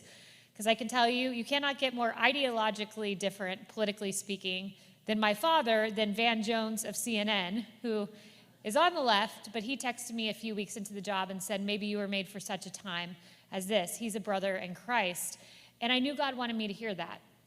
I think it's something he wants us all to hear because we live in very uncertain times, and I believe he can use each and every one of us in this room to rise to the moment.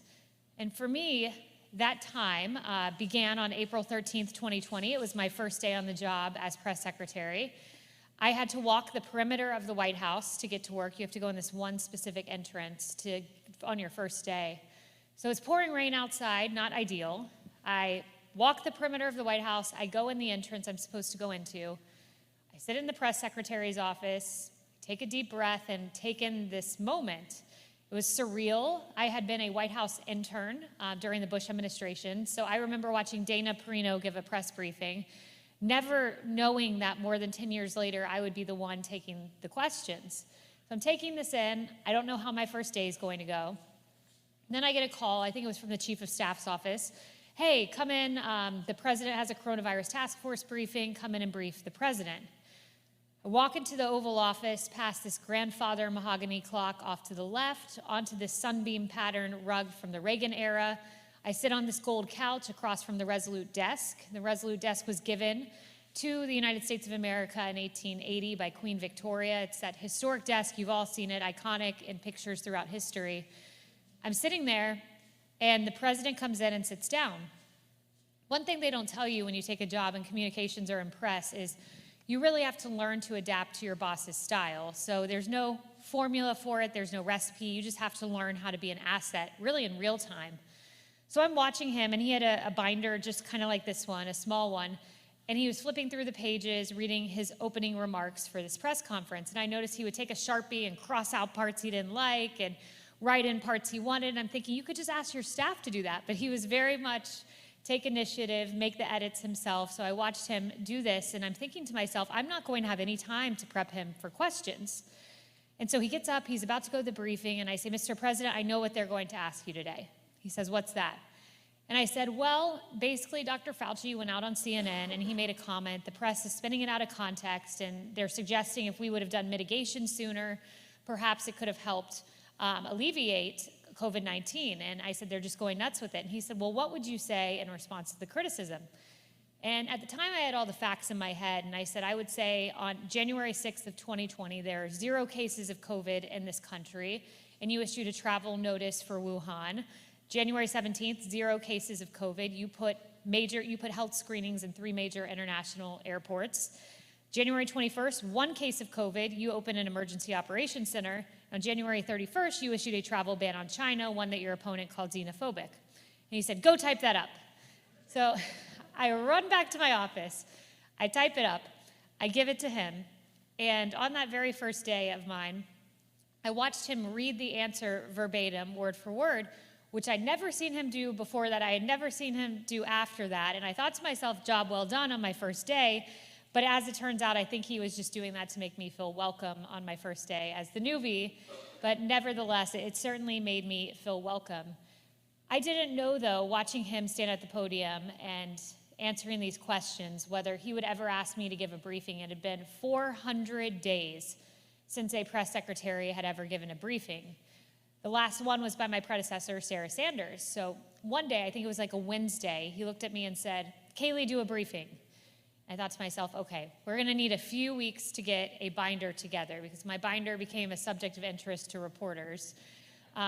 They actually had a camera above my head in the press briefing room and would take pictures of the binder. And CNN had an article decoding the mysteries of Kayleigh McEnany's briefing binder, and they tried to figure out the tabs, which they'd be, whatever the topic was of the day, therapeutic, COVID, whatever it was. So one day we thought we'd do a head fake and put the names of the reporters like Jim Acosta, Caitlin Collins as the tabs. We never did it, but nevertheless, they were very interested in the binder, which I wanted to give myself a few weeks to put together. But the president said on the Wednesday, do a briefing. He said it again on a Wednesday, do a briefing. Then all of a sudden Thursday comes and he goes, do a briefing and do it before Monday. Okay, that leaves Friday. So I crunch time. We're in my office. I had a great team. We prepped until about 10 p.m. that day. We have a wood-burning fireplace in the press secretary's office. We'd all huddle around it and just spend hours and hours making calls to heads of departments, to secretaries from various agencies, agency heads, collecting all this information. So I felt very prepared as I went home that evening before my first briefing, which was May 1st, 2020.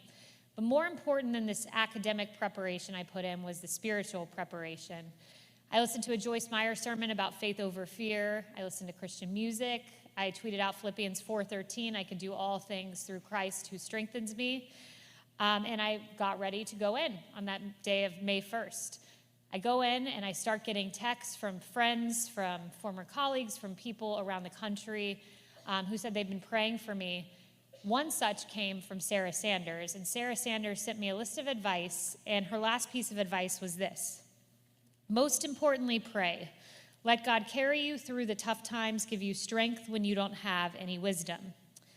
And then she told me that she read her Jesus Calling devotional before every press briefing, and she sent me her devotional from exactly 2 years prior to the day of my first briefing. And here's what her devotional said: you are on the path of my choosing. There is no randomness about your life. As you give yourself more and more to a life of constant communion with me, you will find that you simply have no time to worry.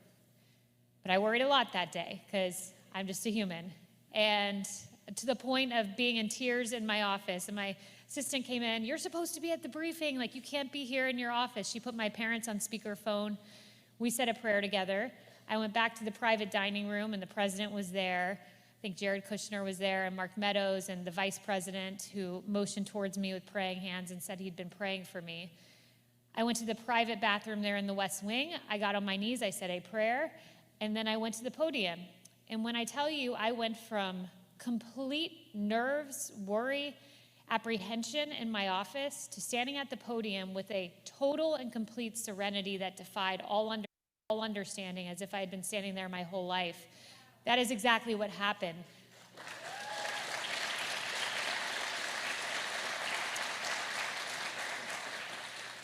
But it didn't happen because of me. It didn't. It happened because there were millions of men and women of faith across this country who prayed for our administration, who repeatedly pray for their leaders. And I want to thank you for doing that, because I can tell you we felt it, and I certainly did on that day of my first briefing, May 1st, 2020. So thank you very much for that. But that's a little bit looking back. I think it's important that we look forward, particularly now, because the times are pretty tough, and there's just simply no doubt about it. It is interesting, though, to hear from the administration one thing, and to go out and talk to the American people, which I do pretty much every weekend in a different part of the country, and I just hear something entirely different. It's almost as if there's a fairy tale land and then there's a factual world, and they could not be more different. For instance, I don't know if you saw earlier in the week, there was a clip of our president eating an ice cream cone. And I'm in a church, so I won't use his exact words, but he said the economy is strong as down under, and I don't mean Australia. That's not how people feel at this very moment. In fact, he started the year by saying it's been a year of enormous progress. Well, let's talk about that progress. Inflation is at a 40-year high. 40-year high. It was 1.2% when he took office, 1.4%. It's now at 8.2%. So what does the White House tell us? Instead of looking at us and saying, I feel your pain, this is tough, this is a 40-year high, they tell us that inflation's holding steady. That's what the new press secretary said. It's holding steady. Okay, well, not good when it's holding steady at a 40-year high. That is like your child going from a 4.0 GPA to a 2.0, and you saying, I'm so proud of you, John. You're holding steady at a 2.0. I mean, that's just not something you say, but that's the talking point from the White House. And it's really an insult to every single American who pays more, not just at CVS or the grocery store, but also at the pump. It's really interesting, too, to hear their talking points when you talk about gas prices. Here's what the White House fact sheet said this week. White House fact sheet: gas prices fell at the fastest rate in over a decade this summer. Press secretary last week said that Americans are saving $420 million every day on gas. Okay, well, I fill up at the pump and it's $118. I'm not saving anywhere near millions, nor are the American people. The national average is $3.85. The national average when President Biden took office was $2.39. But again, insulting the American people. And probably the most insulting of all is just after the tragic stain on our country's conscience that was the fall of Afghanistan. The president said, he was asked, are you over-promising? And he said, no, I'm over-performing. I don't think anyone feels that the president of the United States is over-performing. And then his press secretary, when asked about all this, his last press secretary, Jen Psaki, was asked about the pain of the American people. She said, "My advice to everyone who is frustrated, sad, angry, feel those emotions, go to a kickboxing class or have a margarita." I don't want a kickboxing class, Jen. I don't want a margarita, but I do want my country back.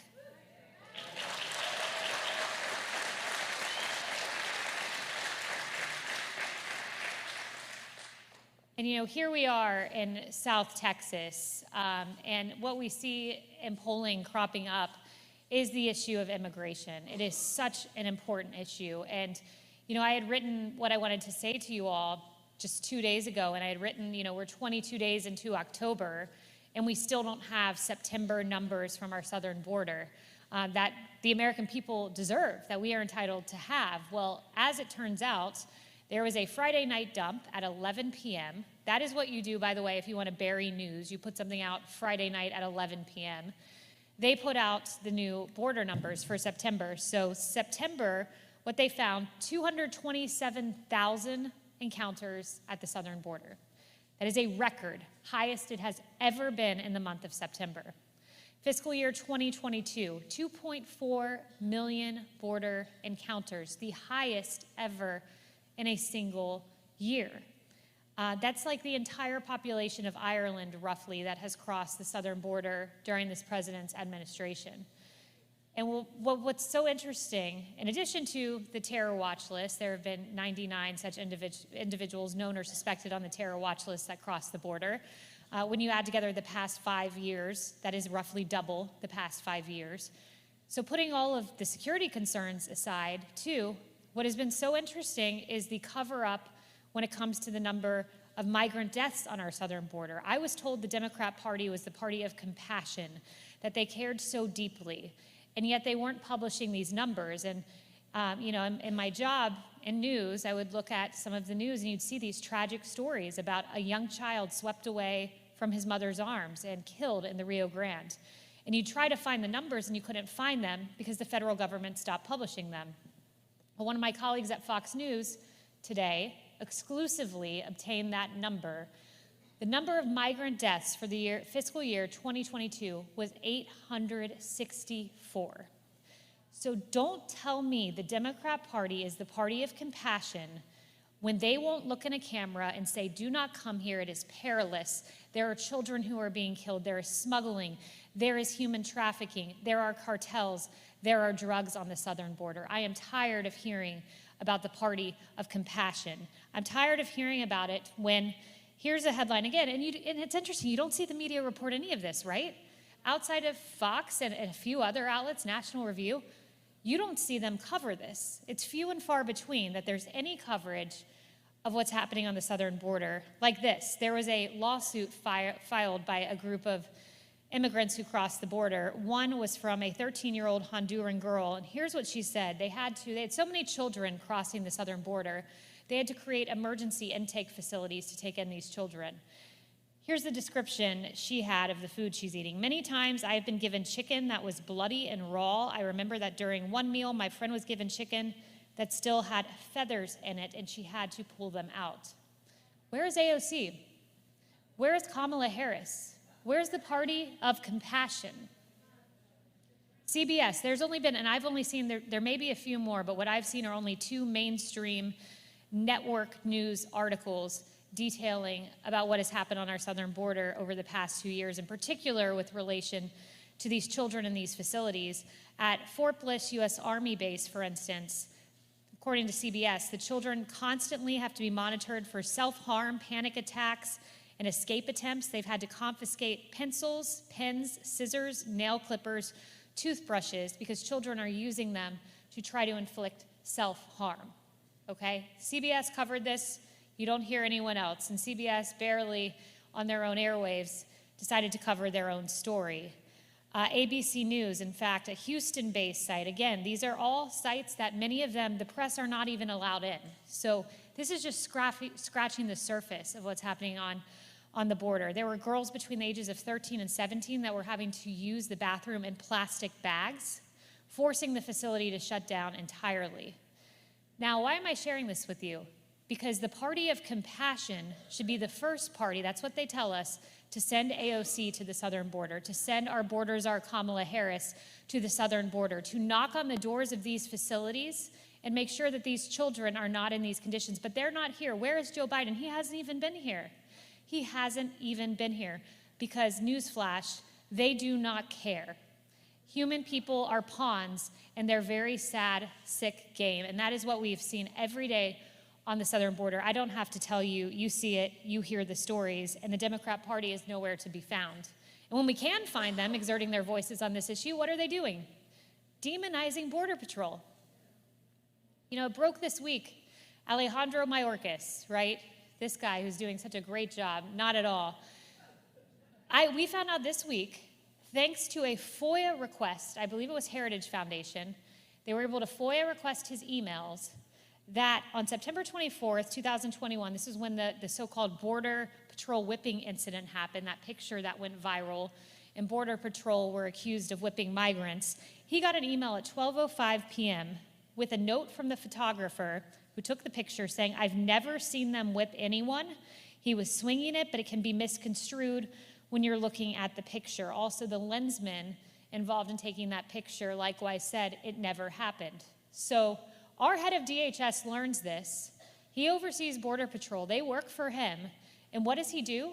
2 hours later, he goes to a press conference and tells the nation, our nation saw horrifying images that do not reflect who we are. We know that those images painfully conjured up the worst elements of our nation's ongoing battle against systemic racism. The same day, his boss, President Biden, said, "I promise you these people will pay." And they knew all along that the incident never happened, but they ran with it because they had an agenda, and they still do.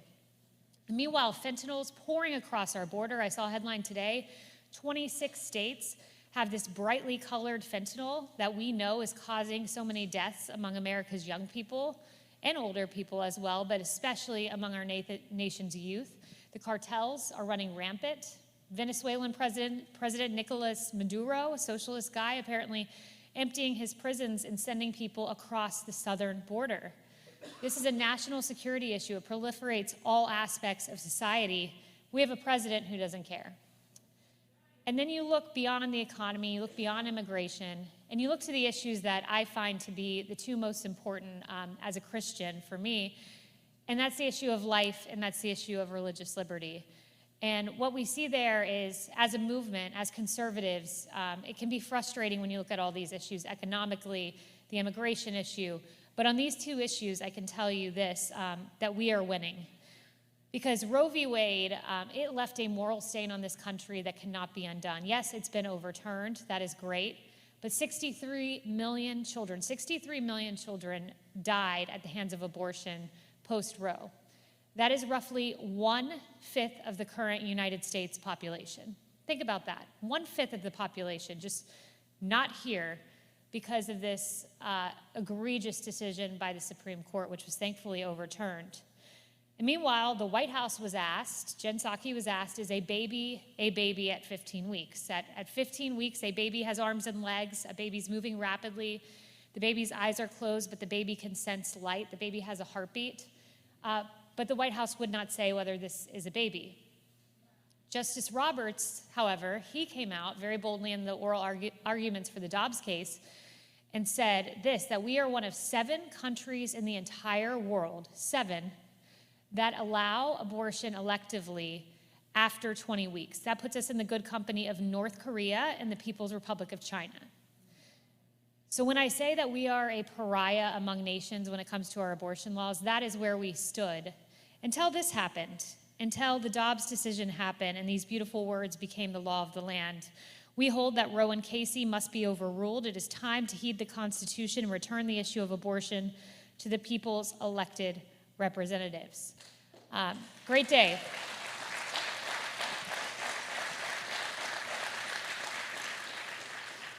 Because I will tell you, it is not a woman's right to choose, it is a baby's right to live. That is the bottom line when it comes to the issue of life. But what is galling, I think, even beyond the politics of the issue, is the way we have seen some on the left contort scripture, contort faith, to try to support abortion.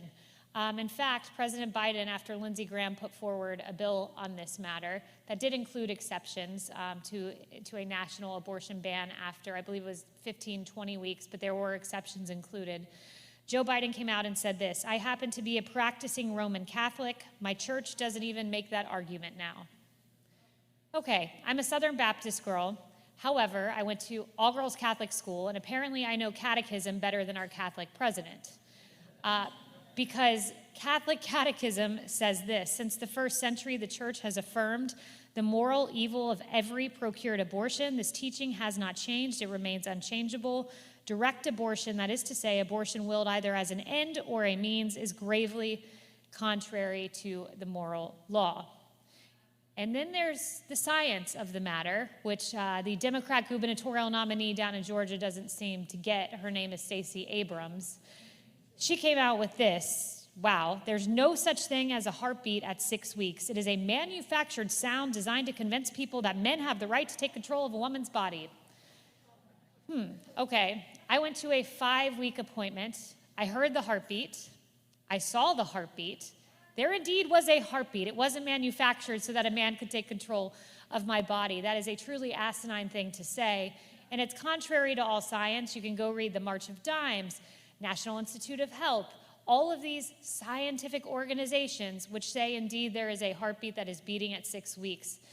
But what's fascinating is to watch the way the left falls in line. Stacey Abrams makes this comment around the same time. I think it was a few weeks before she made it. Planned Parenthood had changed their website to say that they used to say a heartbeat existed at that time. Now it doesn't say that. Stacey Abrams' name is trending on Twitter, and what does big tech do? What does Twitter do? Instead of writing a very bland description as to why a name trends, which is what they typically do, they wrote this. They wrote that doctors agree that a heartbeat doesn't exist in the early stage of pregnancy. So imagine you go on Twitter, you see Stacey Abrams trending, and social media has essentially advocated and changing the science, because a Democrat nominee makes a comment and the science, well, it all of a sudden changes. But in my home state of Florida and a few states across the nation, Governor Gavin Newsom of California, he's chosen to put up signs saying, if you can't get an abortion in your state, come to the state of California. But what's galling about these billboards that he's put up is he uses scripture on the billboards, on some of them, and he quotes Mark 12:31, "Love your neighbor as yourself. There's no greater commandment than these." As if that justifies abortion. I hate to tell you, Gavin, but there's no closer neighbor than this little boy in my stomach right now. It's pretty close, so good try.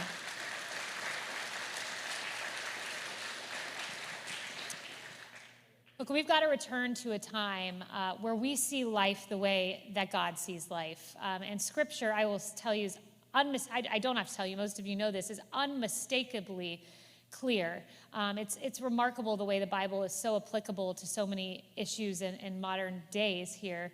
But I would argue that on no issue is it more clear than on the issue of life.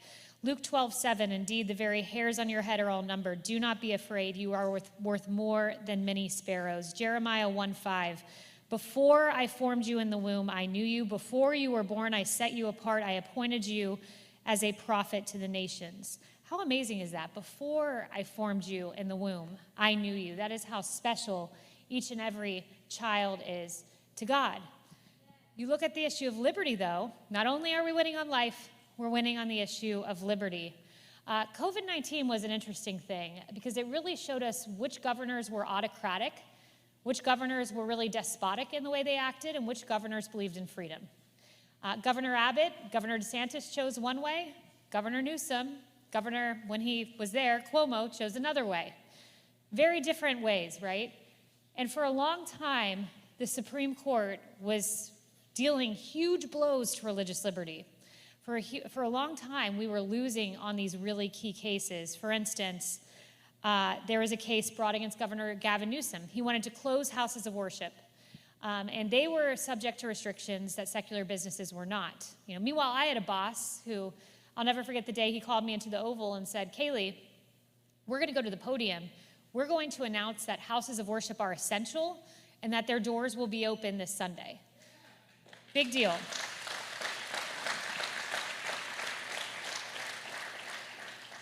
Well, just 1 week after President Trump did that, Gavin Newsom said, no, we're still going to restrict houses of worship.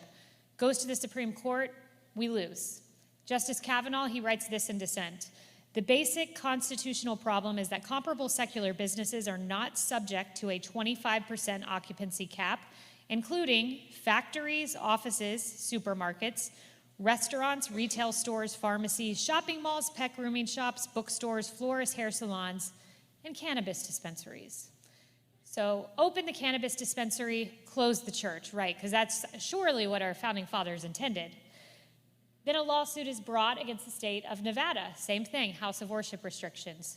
Lose at the Supreme Court. The Supreme Court upholds Nevada's Orwellian restrictions. And Alito writes this, the Constitution guarantees the free exercise of religion. It says nothing about the freedom to play craps or blackjack, to feed tokens into a slot machine, or to engage in any other game of chance. But the governor of Nevada apparently has different priorities. You're seeing a trend. We lose, we lose, we lose. California, Nevada, and then something happens. Amy Coney Barrett gets nominated for the Supreme Court. I was there in the Rose Garden when the nomination happened. She gets confirmed. And what happens at the Supreme Court? All of a sudden, we have a court that respects the First Amendment, that respects the freedom to practice your religion. A church and a synagogue together brought a case against then Governor Andrew Cuomo. This time, however, with Amy Coney Barrett on the court, we win. The First Amendment wins.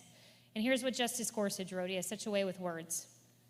It turns out that the businesses that the governor considers essential include hardware stores, acupuncturists, and liquor stores, bicycle repair shops, certain signage companies, accountants, lawyers, and insurance agents. They're all essential too.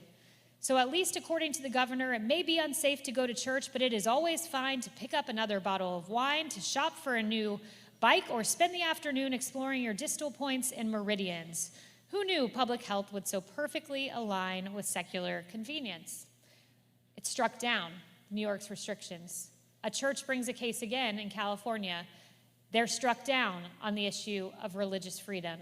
Not just once, not just twice, not 3 times, not 4 times, but California has been struck down 5 times since Amy Coney Barrett joined the court. And in fact, the most recent case they were struck down on with religious liberty was Tandem v. Newsom, where, get this, the government was trying to go into the home of men and women of faith and tell you how many people could gather for private prayer in your home.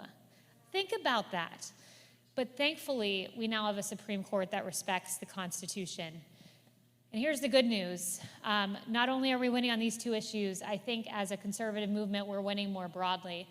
You know, for a while, the headlines over the summer were about Joe Biden. They were, "The Phoenix is rising." That was one of the headlines. The New York Times called him Aviator Joe. He was the comeback kid, we were told. Well, not so quick. Reuters said 22% of voters think the country's on the right track. New York Times Siena polls showed that just 64% of Democrats, or I should say that big number, 64% of Democrats want a new candidate. And in fact, when you look at his competency polling by Politico, listen to this. This is how many people disagree with these adjectives to describe our president. 58% disagree he's energetic. 57% disagree he's a strong leader. 56% disagree he's a clear communicator. 53% disagree that he keeps his promises. 51% disagree he's capable of leading the country. Or there's the simple way to say it, the way my dad says it, which is just he's a lost ball in tall grass. My dad always says it best. People see what's happening in our government. They see what's happening in our media. In fact, Gallup found that the media is at its lowest rate of trust on record since the poll has been taken. Edelman Trust Barometer, Axios publishes this poll from them every January, and this was pretty astonishing because it's hard to get 67% of people to agree on anything, but 67% said that journalists and reporters are purposely trying to mislead people by saying things they know are false or know are grossly exaggerated. The American people have woken up. They've seen who our president is. They've seen who our media is. And that brings us to the midterms. We've got a pretty exciting day coming up 2 weeks from Tuesday. Even Jen Psaki, who's no longer with the administration, so now she's free to say what she wants. She says, if it is a referendum on the president, Democrats will lose, and they know that.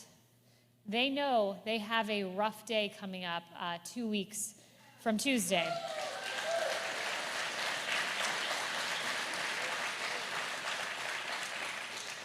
And on my way here, or actually it was yesterday I saw this, a New York Times editorial board member had this headline: Democrats should be freaking out a little about South Texas.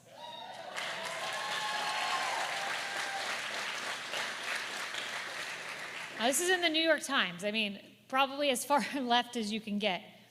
Democrats would be wise to start freaking out a little more about the Republican Party's growing focus on local races in its quest to transform the political landscape of South Texas. Voting blue in these parts isn't so much a political decision as a way of life. Texas Republicans are fired up to change that. The party was thrilled when Donald Trump made a strong showing across South Texas in 2020.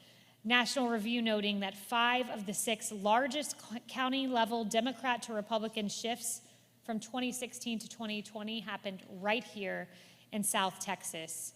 The politics of South Texas, they are changing to reflect the people. And it's because of the Latino community who is saying, we've had enough. And they said it here in Texas, the Latino community.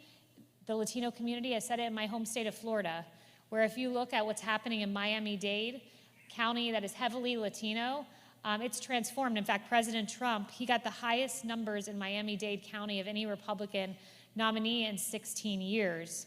The headline coming out of Florida is DeSantis and Rubio hold strong leads to Florida's gubernatorial and Senate races. They are up by double digits with Latinos.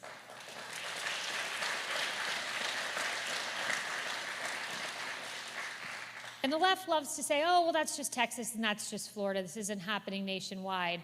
Newsflash, there's a Senate race in Nevada. Guess who's winning? Guess who's winning? Adam Laxalt by 1.8%.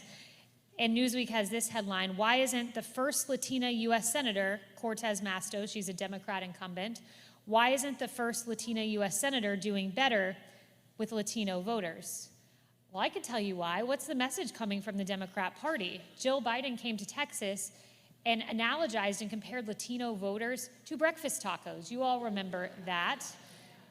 Nancy Pelosi out with this quote. Talk about someone not being more elitist and out of touch. You can't get worse than Nancy Pelosi. She had this to say: we have a shortage of workers in our country, and you see even in Florida some of the farmers and the growers saying, why are you shipping these immigrants up north? We need them to pick the crops down here.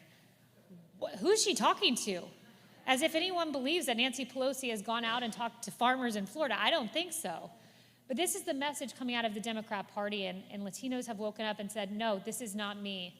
I want to be able to send my kid to a school and know that they're being taught education, not woke political ideology. You know, I believe in life, I believe in liberty, I believe in a secure but compassionate southern border. You can do both. We're at a crossroads in this country. We're at a very big crossroads when we send our kids to school, and the things they're being taught are unbelievable. There's a lawsuit out in California. Little girl, middle school girl, goes to school, was told that she should go to this equality club, didn't know what the term transgender meant, goes to the equality club, all of a sudden starts going by a different pronoun, by a different name. Her mom isn't informed of this until a year and a half later. And it's largely because of COVID that the mom even figured out what was going on with her daughter at school. It's happening in Florida, my home state. Same story, a young girl sent to a meeting, starts going by a different pronoun, starts going by a different name, but the parents say they didn't even know about this until she tried to commit suicide in the bathroom 2 times. This is what's happening in our nation's schools. And meanwhile, the very basic things that bind us together as an American people are being challenged, like the American flag.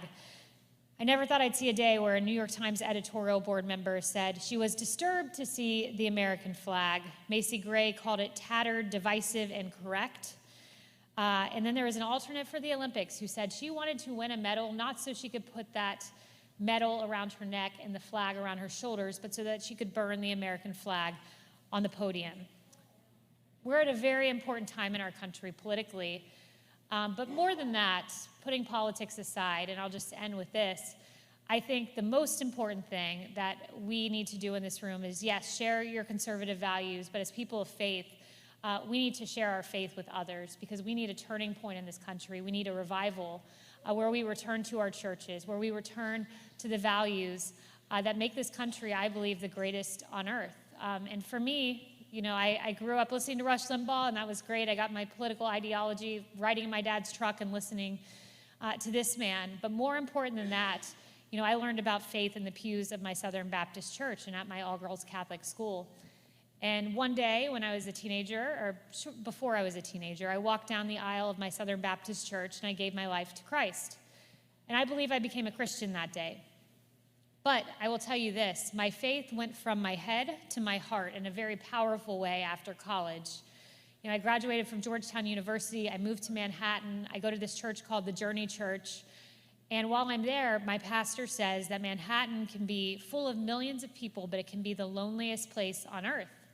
And I found that to be the case.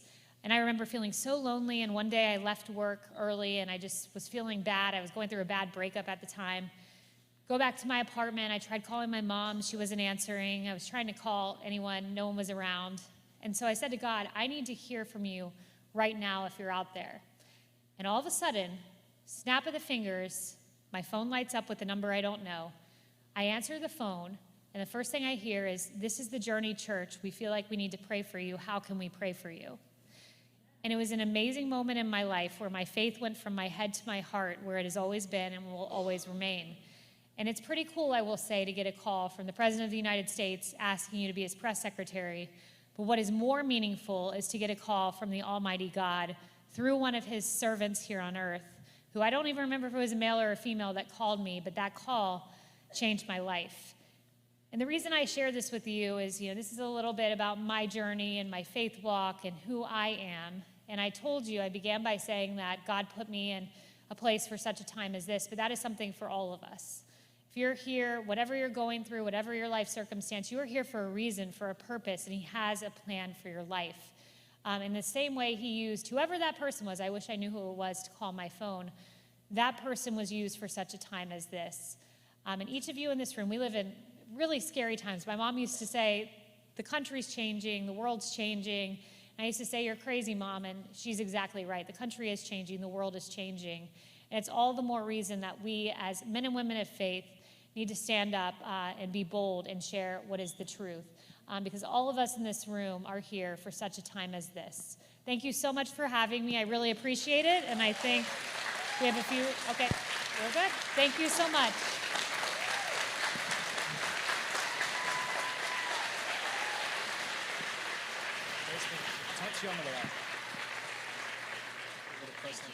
If y'all have the envelopes for the... Sorry, that was because of me.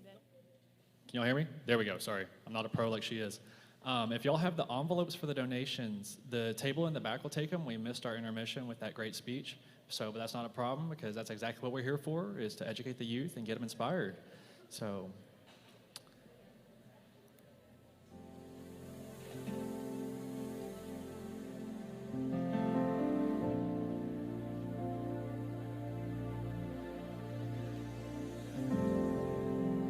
If anyone has worked up an appetite so far, there is a food truck outside, so I know how good this South Texas food is.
All right, if y'all could start finding your way back to your seats, we're going to get started here shortly.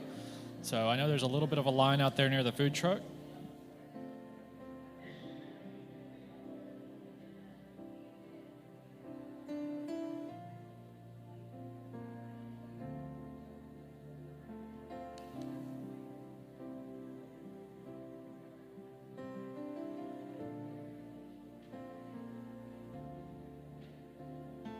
If you happen to have a friend that's in line on the food truck, tell them that we're starting shortly.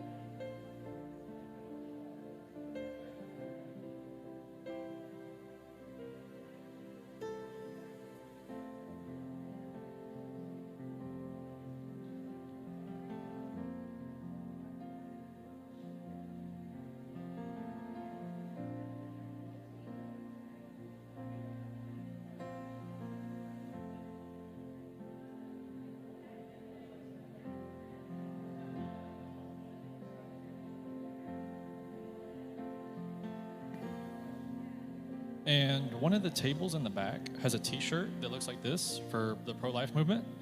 It's free to youth and a $10 donation for the adults. So if y'all are interested in one of the shirts, the table, I think, right back to my left has them.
So if y'all will get your seats, we've got our next speaker ready to come out.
So for our next speaker, Mina Kim, she's the president of Base News Network and with 34% news.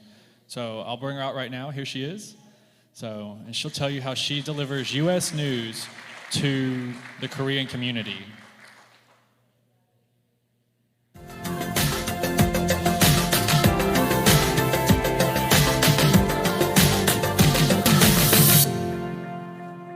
Hi, thank you, Christian and Texas Youth Summit, for this great opportunity to speak at this amazing event. So let me start by this. America is a free country. America has protected freedoms of many countries around the world. America has always been a beacon of hope and liberty for this world. But as we all know, now the core values which have kept America are in crisis, which will have ramifications for freedom in the rest of the world. My name is Mina Kim. I'm an independent journalist from South Korea with a large following of Korean and Korean American conservatives. Many of you may wonder why I'm here speaking today in front of you during this critical season when you are about to vote for the leaders of your community. Well, it is because so many people back in my own country and around the world are paying close attention to what is happening in America. And I want to share with you the views of from overseas looking at America in this critical election season. We believe that this midterm election is a very important election because the result of it could bring bring the change and change the dynamic of what is going on in America, and also could have consequences for the rest of the world. So the reason for this is that America we know, is a country with deep roots and unshakable values. The value of true liberty that comes from morals, which comes from true religion, and the value of limited government, where individual rights are protected against government intrusion, and the value of true Christianity, value of family, and many more. So throughout history, these great values of America were spread out and exported to many nations fighting for freedom, including us, South Korea, when we were fighting against our communist opponents, which now has become North Korea. We could save our land thanks to the thousands of soldiers, US soldiers who fought for us. And because of that, we were able to build a free nation led by our own founding father, who had been greatly and deeply influenced by the founding fathers of America and your Constitution. Throughout history, America has been exporting these great founding values shaped by biblical truth to many different nations, helping them preserve the true freedom of their country. However, things have shifted in a completely different direction in recent years. And to realize that, let me ask you a few questions now. It's a yes or no question, so if you could help me.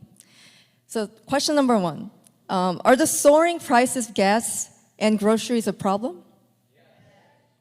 Thank you. Is the pushing of radical ideologies in schools a problem? And is illegal immigration a problem? Yes, and my last question is, has the Biden administration done anything to help everyday Americans solve and overcome these issues? No. Right. With the current US administration practicing woke and progressive policies, we have been seeing the US economy decline, causing prices of many things that we consume daily to soar up to record highs. And surprisingly, this also applies to Korea and other parts of the world. And I often hear people saying in the other parts of the world, Biden has exported us Bidenflation. Progressives in America, the left, also has become more imperialistic. They have sought to control every culture, religion, government, and value system. They have also told people they don't need morals to achieve true freedom. They also have been violently crushing any form of opposition through cancel culture, undermining the right to free speech. Furthermore, these poisonous ideologies of the left have influenced many different issues that have a direct impact on our lives, such as abortion, media control, climate control, media integrity, masking, vaccination, education, border control, gender identification, and economy. We should understand that this is inevitable because historically, in a nation or country run by progressive policies, we saw people entrapped in poverty, sparse resources, submission through control, and rights and freedom of people being taken away. And they use intimidating tactics to demoralize and silence others through terminology and acts of hatred. And the result of that is, on the cultural and social side, depression, fearfulness, and confusion. And on the economic side, it's record high inflation and food and gas prices, and many more. And other than declining economy, we have also seen an increasing number of illegal immigrants crossing US border, causing the security of the border area to become unstable. We have also seen schools pushing radical ideologies, causing younger generation to be forced to learn dangerous gender and victimhood values at school. And the craziest part, which we see from outside of the US, is of course the schools, teachers, counselors, and doctors are crossing the boundaries of the parents' rights. And yes, this notion is also being exported to other parts of the world, including us, South Korea.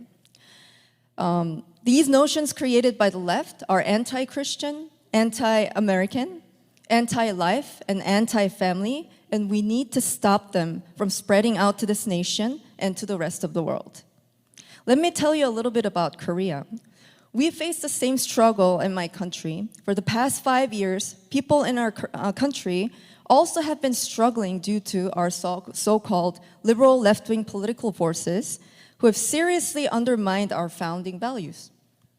Our latest leftist government used its positions to spread fake news and restricted freedom of expression of our people.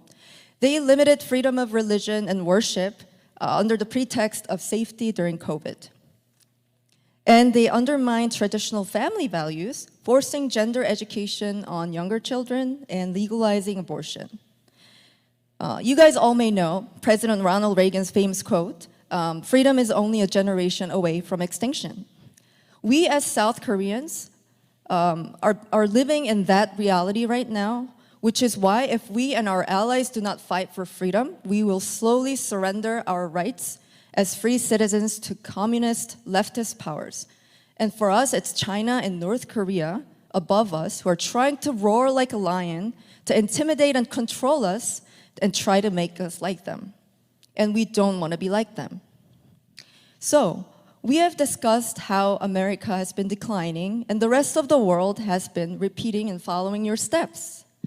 But the good news is, we still believe that true America we know is still strong and still has the influence and power across the globe that no one ever will be able to have. We believe that America has a special calling in this world to carry undying spirit of freedom based on the Word of God. This midterm election should be a fight to keep this great spirit of the United States against those who pursue to destroy it. So giving the Democrats a seat to do that will ultimately make all of us and our future generations suffer. So what do? We must fight by voting. Wake up and encourage your neighbors. Do your best to protect future generations by bringing godly educations back to schools. And this is the spirit of the United States that many nations also want back to be restored. Please don't stop fighting for America and freedom of this world. Your victory will present hope to those nations fighting for the same value, the value of unalienable rights of men given by the Creator, God, and that any government should be subject to the natural rights of individuals. Countries like Korea, Italy, and Netherlands are now rising again, inspired by you conservatives in America who are fighting and standing up for truth. You helped us and fought for us in the past, and now we will fight with you. Before I close, Ephesians chapter 6 in the Bible says, "For we do not wrestle against flesh and blood, but against the rulers, against the authorities, against the cosmic powers over this present darkness, against the spiritual forces of evil in the heavenly places. Therefore, take up the whole armor of God, that you may be able to withstand in the evil day, and having done all, to stand firm." I believe that if we pray together and go forward with all our hearts with the armor of God on us, God will give us victory, and it starts with America. I don't speak Spanish that well, but on the way here, I saw an amazing sign from Mayra Flores' campaign sign. It said, "Por Dios, por la familia, y por la patria. Gracias, Dios los bendiga."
So our next speaker is from West Texas, which I'm sure is just as hot as here in South Texas. I'm from Sinton, Texas. It's a little north of here. And it was way hot there. So from Texas 19, Congressman Jody Arrington. He is the representative for the food, fuel, and fiber capital of the world. And here he is. Let's give him a warm South Texas round of applause. Thank you, Colby. Good afternoon. Well, I am proud to represent the Lone Star State and the God-fearing, freedom-loving people here in the Rio Grande Valley and West Texas and urban centers and suburban areas of the greatest state in the Union. Can I get a witness? And I'm proud to represent the hardworking farmers, ranchers, and oil and gas producers, energy producers of all kinds who are giving our nation energy independence and food security, which is national security. And so I'm very proud of what my folks in West Texas do to contribute to the greatness of this country. And I'm proud to be their voice in our nation's capital. I want to thank the Mid-Valley Assembly Church for opening up their doors of this church home and this church community. This is Pastor Appreciation Month. And let's be clear. Ben Franklin was right when he said, only a virtuous people can preserve freedom. John Adams reiterated that point when he said, the Constitution is only good for a moral and religious people. So you can have all the right laws and you can have this great framework of freedom that we call the Constitution, and you could still have the moral decay that would be the demise of this or any nation.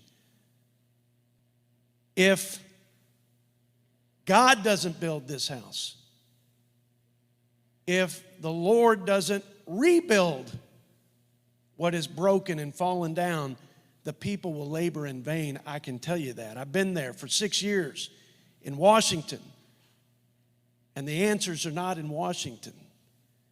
The answer is at Calvary. The answers are in the places of worship. And it's when the people of God are the salt and light, preserving righteousness and revealing truth, that this nation will prosper again. That's the bottom line. And quite frankly, it's the bottom line for me as an individual and for my family. And that's why I think it is super important and more than symbolic that we are holding this conference, this youth summit here at the church. I think that is the first principle. America's great, as the great French philosopher said after spending time here, 50 years into this experiment in liberty and democracy. He said, America's great because America is good. Now, that has been taken out of context on many of occasions by many politicians. But if you go read what Alexis de Tocqueville was saying in the context of that statement, he said, I've been to the halls of Congress. I've seen the great institutions of democracy and the great edifices of higher education. I've seen the commodious harbors, the great American economy. But it wasn't until I went into the churches and saw the pulpits aflamed with the righteousness of God. That's when I knew that America's great because America's good, and if it loses its goodness, it will lose its greatness. That's your first principle, young ladies and young men. And that is the first principle and the founding principle of this great nation that God has blessed. It was His favor and the faith of our founders, ultimately, that allowed us to be conceived in liberty and dedicated to the proposition that all men are created equally. So I'm thankful, Pastor Mario, and your team here for opening up this church and holding out the gospel as not just the flame of freedom, because you need virtue and freedom to go hand in hand, but more importantly, as the light of salvation of man, the salvation of the world, truth, hope. For heaven's sakes, if our hope is in politics or politicians, we are to be pitied among all men. So I'm thankful that this nation was founded on the hope of Christ and the Judeo-Christian values. And I'm grateful to be in this place with these young, budding leaders of the great state of Texas. And I can't thank Chris or Christian and his team and this righteous mission of trying to educate, engage, and empower the next generation of American leaders. That's what you are. And you have a great responsibility on your shoulders, and you have great challenges ahead of you. I know because I'm in the thick of it right now. This is your country. Ben Franklin left the Independence Hall where he was working to memorialize this country in the Constitution, and he said to a lady who accosted him outside of the building, the premises, and she said, "Did you give us a monarchy or did you give us a republic?" He said, "It's a republic, ma'am, if you can keep it." That's the question for you all. If you can keep it. Because we can talk about American exceptionalism, we can talk about our heritage and our history, and we can espouse these glorious ideals that gave us this nation that is the greatest power, the generosity, prosperity that the world's ever known. But just talking about that and not having anyone to stand up, speak up, and fight for the preservation of those values, well, we'll lose the republic. We'll fail to keep it. And we will become a byword, as Ben Franklin said, to generations of Americans. And so we must keep it, but we must realize that just saying that in a vacuum and not living it and fighting for it and engaging the process. So I'm encouraged that we have young people that want to take charge of their destiny and ensure that they will have the same freedoms and opportunities that every generation of Americans have had. I think for me, simply put, the central ingredient of this great experiment in self-government, and by the way, it's not a great accident. It's called a great experiment because our founders were very intentional in how they drew up the architecture for this nation and the self-determination, a government of and by and for the people, the likes of which has never graced this planet. But I think at the heart of this experiment is freedom. It's freedom. And that's what's at stake. That is at the center of the epic battle for the heart and soul of your country, your future in this country. I believe, save and accept the love of God in Christ, that there isn't a greater force for good in all of human history than freedom. Freedom has unlocked and unleashed the human potential and the human spirit like nothing else. That's what America represents. Free people, unleashed to live out their God-given calling with their God-given talents.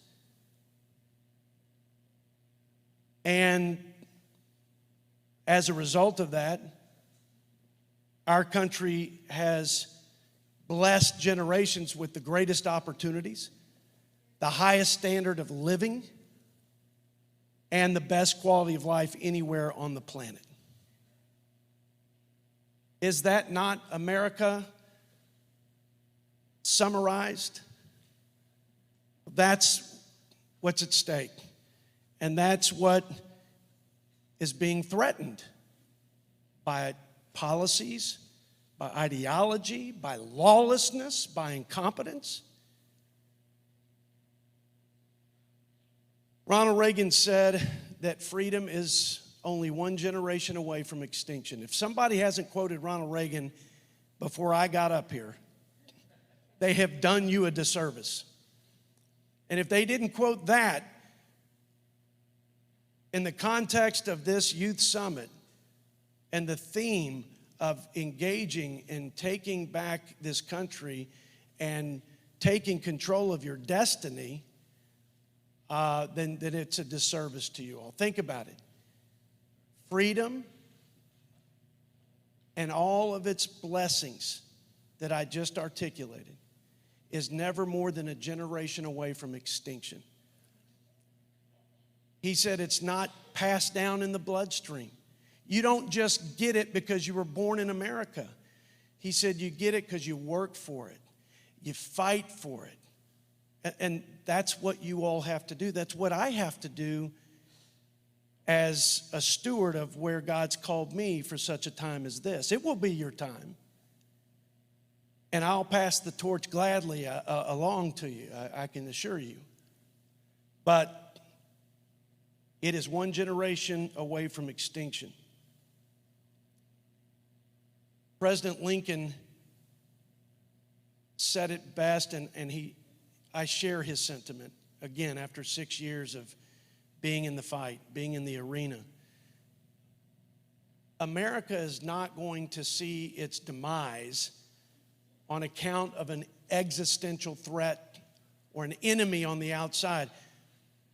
Our risks and our threats to our freedom in the republic lie within our country. You've heard the statement, I've seen the enemy and the enemy's us. Do we need to take China seriously and other great power adversaries? You better believe it. Providing for a common defense is job one. Making sure our military is ready for the evolving threats of today and tomorrow, job one. But every great civilization, every great nation that came before us, they died on the vine and they decayed and degraded on account of the enemy from within. That's the more difficult and sinister aspect of preserving your freedom and keeping the republic, as Ben Franklin phrased it. You follow me? So, number one, the enemy of complacency, clearly on a Saturday to have young people here saying, I want to learn, I want to get in the arena, I want to roll up my sleeves, I want to engage my peers, I want to win hearts and minds for our common cause of liberty and limited government, and for those foundational principles, for my rights, for my opportunities. That's awesome. It's inspiring to me. Silence is to be complicit.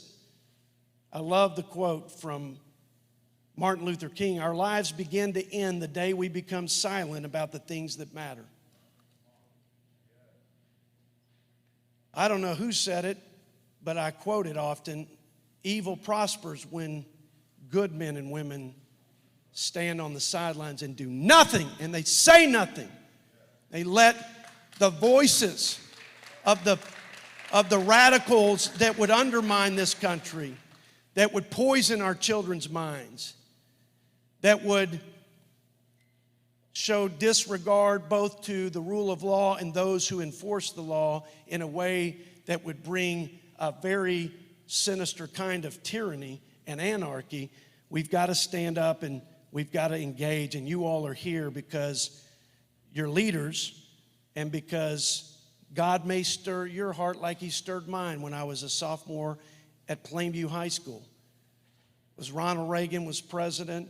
I had a great teacher named Miss Becky Taylor, and I had a dad that threw his boot at the TV every night watching the news saying, what is the government doing to me and to my family and my community?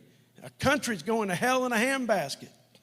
I thought, wow, This tractor salesman in the middle of the Great Plains of Texas, in this dusty little farming town, was touched by a president, by politics, and the policies of the day.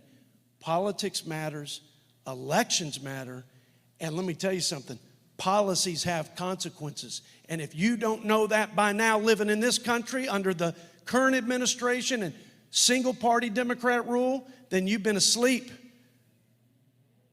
We are at ground zero here in the valley for Biden's self-inflicted, unabated border chaos. Doesn't have to be that way. We love the immigrant. We welcome. We're all immigrants in this great country. But we only welcome those who respect our laws, our sovereignty, and the safety of our citizens. Chaos is unacceptable. To cede our sovereignty to drug cartels who are poisoning our children, pouring their drugs, and killing our families, our family members, and our friends by the tens of thousands is unacceptable in a country as great as ours. So policies matter. And listen, it's not just the border chaos, it's the full whole of government assault on our energy independence. And Texas produces more of that freedom molecule than any other state in the union.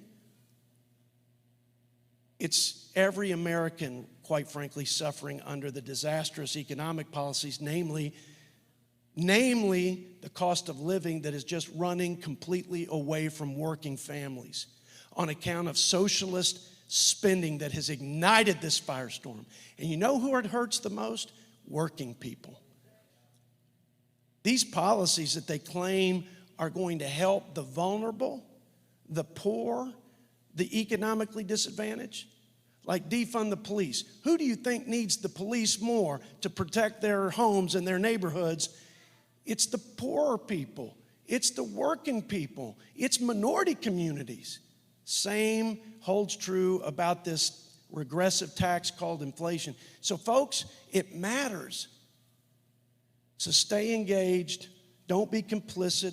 Understand that in God we trust, and the fact that our founders understood that we have to have a sense of accountability and a higher calling than just to the Constitution and the laws if this is going to work.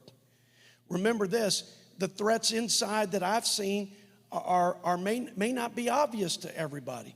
But when you weaponize the institutions of democracy like I've seen, and shame on anybody, Republican or Democrat, that tries to seize the levers of power and use them to persecute their political opponents. I don't care if it's the IRS or the FBI or the first partisan impeachment ever or the first impeachment of a non-sitting president ever.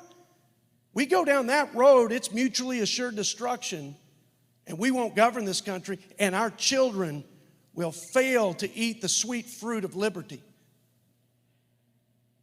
It is the Marxist identity politics that tries to put you in a category and me in a category and define you and define me and break our society down into all of these classes and races, and they pit us against each other. That's not leadership. Our motto is out of many one. We are a nation of immigrants, but we all came fleeing from persecution, fleeing from a situation that was less than ideal for hope and future of economic freedom, of individual freedom, and the protection of our rights. And we found that in the land of promise, in the land of dreams called the United States of America. And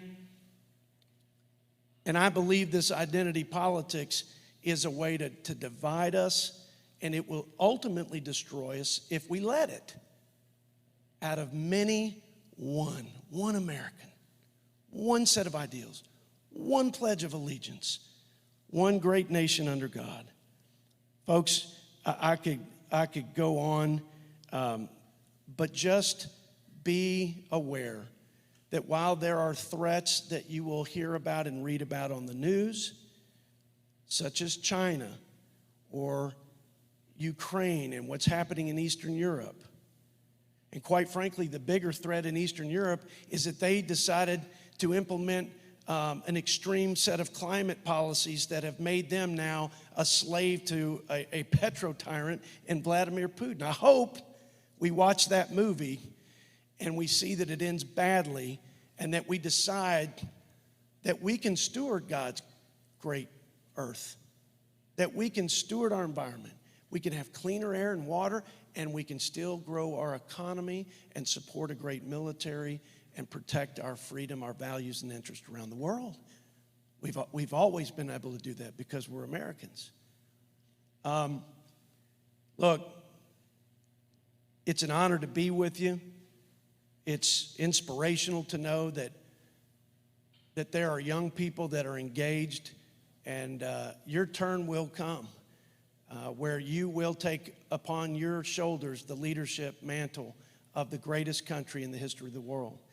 And my commitment to you is to fight. It's to fight so that those organizing principles in the Constitution and those core values that our nation was founded on will be well intact, firmly established for you. And let me leave you with this last, probably unexpected point with respect to the threats of governing a great country. I don't think you've heard me tear down a single person who didn't share my views. I will fight against the forces that want to assault and tear asunder those values that I articulated. I will fight tooth and nail with every fiber of my being socialism and other ideologies and policies that will threaten your future. But let me tell you something. But we can do it and have civil political discourse. We can do it and love our neighbor. We can do it with the love of God in our hearts, being happy warriors for the things that we love and are fighting for, instead of hyperventilating about the squad or Nancy Pelosi. I mean, we can waste so much time on people instead of exalting those things that made this country what it is, that gave people something in their hearts of hope, that they were willing to risk their lives and die in the desert to come here. So I'm not saying we don't fight hard, and I'm not saying we don't debate in the most robust and vigorous ways, and I'm not saying we don't hold people accountable and to the highest standards. But we can do it loving our fellow American, loving God and the blessings that He's bestowed upon us as Americans. And we can do it because we're fighting for something so much bigger than personalities. Amen? So, church, thank you. Pray hard for this country. Young people, rise up. Lay hold of this country. It's yours. Fight hard for it. Fight the right way. And God will bless us. He will bless us. And we will see better days and even our best days if we do all those things and do them faithfully. And I'm grateful that I could spend some time with you today. God bless, and go Texas. Sorry, you're good. You're right.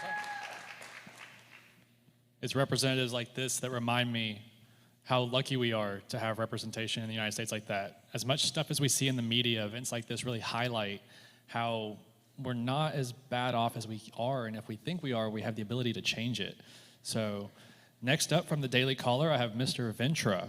So if you're ready to come out, sir.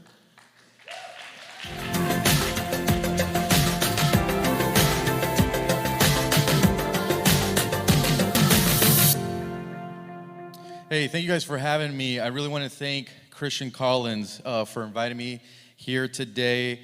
My name is Jorge Ventura. I'm a reporter with the Daily Caller.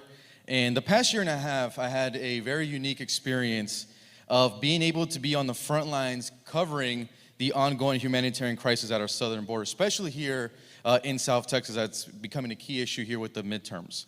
Being in media and reporting on the front lines, you have a huge responsibility to communicate that story with the American people so they could get a true grasp of what's going on. The question that I always get from people is, well, what changed in terms of immigration policy from the Trump administration to the Biden administration? And the answer is actually quite simple. The word is deterrence. So under the Trump administration, the Remain in Mexico policy was key in stopping these huge wave of illegal immigration of coming into the country. Before Trump actually came into office, migrants crossing illegally into the U.S. and were looking to seek asylum basically could come into the country illegally, and the Obama administration would then do what they call the catch and release, which they would release that migrant inside the United States with a future court date. And for folks who don't know, it's only about 14% of the time that migrant even comes back to that court case. So essentially, they got to break the rule, and we just let them go. But under the Trump administration, that Remain in Mexico policy was really key in stopping migrants. And the reason why it was key, because for example, if you're a migrant from Honduras, the risk wasn't worth it anymore because you still had to do the dangerous journey to the southern border, putting your hands in human smugglers and cartels, only to cross illegally, and then for Trump to tell you, well, you have to remain in Mexico until that court case. So that was a huge step in stopping the wave of illegal immigration. When Joe Biden and Kamala Harris hit the campaign trail in 2020, they said numerous times that the administration would be the more humane administration. They would not deport migrants looking to seek asylum inside the United States. Now, this was essentially music to the ears of human smugglers and cartels because that was their new selling point, and they communicated this en masse to migrants from all over Central America and to South America. The human smugglers actually were so bold in the communication. A lot of the organizations for some of the caravans you guys see coming to their southern border are actually happening on Facebook, and they even do QR codes. So if you do a QR code, you could register and you could be human smuggled to the United States in under 30 days. For folks who don't know, I'm a field reporter, and I never covered the border. 2020, I focused on riots, and then the beginning of the year, I focused on Hispanics who lost their business during the business shutdown. But around March of last year is when that first term border crisis started coming on the news. And I was watching mainstream media coverage of the border, and they only covered the border for the first week of the border crisis. And after that, they all returned to Washington, D.C. So I said, hold on, let me get on the ground and let's see what's going on. There's got to be more to this story. It's definitely not a seasonal uptick as what the mainstream media called it. So I arrived at McAllen Airport for my first time ever in South Texas. It was last year in March, and from there we headed to La Jolla. And when we arrived in La Jolla, I was shocked because as soon as we arrived into La Jolla, we ran into a group of 350 migrants. At that time, that was huge. I mean, compared to what the groups we're seeing now, that's not that big, but that was huge. And at that time, this group was coming strictly from Central America. So the border crisis was so early. We didn't have the Haitian, the Cuban, and the Venezuelan wave yet. We didn't even know that was going to come. And I was a bit shocked running into this group from Central America. I started interviewing them, started filming everything. We started documenting. And what immediately caught my attention and started to catch my audience attention was that the migrants were looking to turn themselves into Border Patrol. We were so used to, seeing those videos and images where migrants come into the country illegally. They see a Border Patrol agent or law enforcement, and they try to evade, they try to get away. And this is one of the rare times where migrants will come into the country illegally, but then look to actually turn themselves into Border Patrol, which was very, very fascinating. And the reason why they wanted to turn themselves into Border Patrol is because even early on, the migrants knew they faced little to no chance of deportation. And they so far were actually right about this system. And as the images and videos started coming out of hundreds of thousands of migrants from Central America flooding our border and overwhelming Border Patrol officials here on the American side, early on we caught on, we started being one of the first media outlets to start reporting on the tactics used by human smugglers and cartels. Essentially, these migrants were just big pawns in a bigger system. What the human smugglers and cartels started to doing with their operation is they would get a group of about 300, 350 migrants, and they would place them in areas around the border. One of the first areas that was actually being hit was McAllen and La Jolla. So they would put these massive groups of migrants in La Jolla, in McAllen, And by doing this on the U.S. side, this would overwhelm Border Patrol officials. So if you're a Border Patrol agent, you run into a group of 300 people, it's a lot of work because you have to call in extra agents, you have to process, and a lot of the adults that are coming in, the children that they're with, they're actually not the parents of those children. They're just bringing them in so they could get released inside the United States. So Border Patrol has to do a ton of work just for a group of 300. And in doing this, they also have to call local law enforcement and get backup. So essentially this tactic worked great for the cartels because overwhelming Border Patrol officials and the local law enforcement on the American side basically created holes and gaps throughout the border. So this is where we started to see lots of drugs coming into the country. So fentanyl started coming in the country, record numbers. The other thing that's pretty scary is the gotaways. So for folks who don't know the term gotaway, maybe heard in the news, gotaway are individuals that come into the country illegally, and Border Patrol is able to detect with some type of technology, with a camera or anything, but since they didn't have the manpower there, they couldn't apprehend that individual. So gotaways, the fiscal year just actually ended, but for gotaways, guys, we're actually, in this last fiscal year, 900,000 gotaways are in the country. So essentially close to 1 million people are in the country illegally and undetected. The reason why that number is scary, because a gotaway, unlike these family units, like I said earlier, these family units want to turn themselves in. The gotaways don't want to turn themselves in because either they're bringing drugs in the country, they have a past criminal record inside the United States, or they have some type of cartel connection coming inside the United States. So that is what we started to notice early, was these tactics used by human smugglers and how these migrants were essentially pawns for these cartels. One of the stories that always stand out for me is we went to Roma, Texas, and it's the middle of the night. It'll be hitting like 1 in the morning. And on the Mexican side, you start to see these little rafts come in. And these rafts would be human smugglers bringing in children and adults, and it would be nonstop. And we would sit there documenting everything. And we would even do interviews with the human smugglers. I mean, the human smugglers were so bold that they didn't care that they were being on camera. They knew that they wouldn't be caught. And in doing that, I actually spoke to a human smuggler. I said, is this easier under the Biden administration than the Trump administration? I mean, and he just blatantly said, oh, it's way easier. There's more people to bring in. And the eerie part was he said there's more kids now. And when we were in Roma, Texas, as we're documenting these kids basically being dropped off on these riverbanks, and we started to notice that the adults of these kids were not the parents. The way they grabbed them, manhandled them, it was very eerie. And one thing that we noticed in the Roma, Texas part is if you look at the migrant kids, I mean, if you look at the kids being brought in and the adults, they all had different color wristbands. And when we started to do more reporting and research, we found out that essentially these migrants had to pay off the cartel in order to be taken across that river. So any migrant or any kid who didn't have a color wristband didn't pay that fee. So essentially what you were seeing is you were seeing humans being used almost as products, almost like they were used as Amazon products with a literally shipping label on them. I mean, it had everything. And on the color wristbands, it says the word in Spanish, it says entregas, which means basically delivered. And, I'm interviewing these kids and I'm saying, you came here by yourself from El Salvador, Honduras, and we couldn't believe that this kind of, in the middle of the night, this human smuggling operation was happening and nothing was happening. I mean, there was no stoppage. The human smugglers were so bold to even talk to us, and they were dropping off kids and kids by the hundreds. And so for us as the reporting aspect, we were fascinated by Roma. We said we have to keep going. In doing research before actually going again to Roma, I read actually a pretty interesting article from the media company Axios. For folks who don't know Axios, they're mainstream media, not right-wing outlet at all. But Axios actually did an investigation on the unaccompanied minors. And I want everyone to think about this number I'm about to say.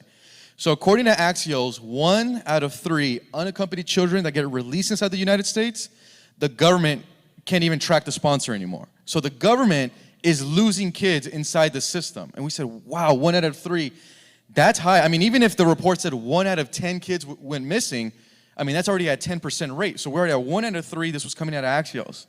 So we go back to Roma. We continue reporting on these kids that are just being smuggled in the middle of the night, the color wristbands. And we were doing a report where we were just interviewing unaccompanied migrant children to get their stories. And I remember I was interviewing 2 brothers and a sister. I believe the sister was 8 years old, then the brother was 10, and the other one was 12. And as I'm interviewing these 3 kids, that article just popped in my head, 1 out of 3. And I'm like, wait a minute. These siblings have no idea that one of them is going to get released to a sponsor, and then they're going to get lost inside the system, and the government is going to lose track of. I mean, it was pretty heartbreaking. And in reporting on this humanitarian crisis, we said, well, what happens to a lot of these kids or teenagers that get released inside the United States, right? What happens after that? And I'm really thankful for Congressman Mike Garcia. He's out of California.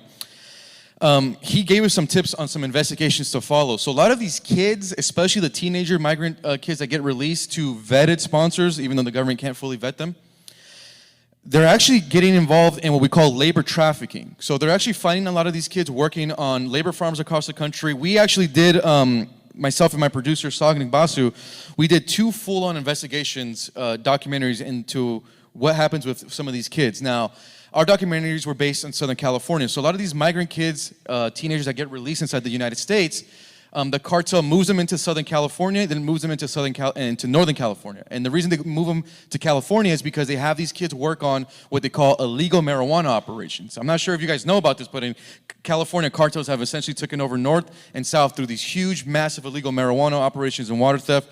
So we started beginning our investigation, and we start finding that these kids are being forced to work on these illegal grows. We ended up interviewing a man named Brian Suits in Lancaster, California. And what Brian told me that, one day, it's around 4 in the morning, he's hearing all this noise outside. He says, what's going on? He goes outside and he finds these 3 15-year-old Honduran teenagers stealing water from his pipelines. And out there in the deserts, it's rural, so it's a lot of farmers. They're just stealing water. And, so Brian approaches these kids and call the cops and finds out that these kids were stealing water from Brian because the cartel made them essentially order them to steal that water and then bring that water back to the illegal marijuana operations. As everyone knows, marijuana needs water to grow. So these kids were being ordered to steal water from Americans in the middle of the night and then bring them back to an illegal marijuana operation where they were basically being labor trafficked. I mean, this was eye-opening stuff, so we started investigating that and looking into it. And it's a really, what happens at the border, but I think a lot of people forget, they think that it never impacts them, right? You always hear that in other states it doesn't impact. Well, here we saw that these kids who were being smuggled were being forced to work on these illegal grows in California, nowhere near the border. Then this also still ties to the fentanyl crisis that we're seeing. So because so much manpower is being focused on these areas, like I said, with these big migrant groups, a lot of that fentanyl is coming in. So some of the states right now that are most impacted by fentanyl are actually white working class communities. You might not have heard that because usually mainstream media likes to ignore any issues impacting white working class. So states like Michigan, Pennsylvania, and the number 1 state right now impacted by fentanyl is actually the state of Ohio. In Ohio, the fentanyl is actually so bad that there's kids growing up without parents, and that the orphanages and the shelters are actually running out of room where to put these kids. So it's something where you might be saying, well, I might not be living next to the border. Well, it's still impacting you there. We're seeing it with the fentanyl right now. The leading cause of death for Americans aged 18 to 45 is the opioid crisis. As we continue covering the border, we focused on La Jolla, we focused on McAllen, we started focusing on Del Rio, Eagle Pass, even taking us to Yuma, Arizona. And in covering this, we continued to tell the story of the unaccompanied minors reaching the border.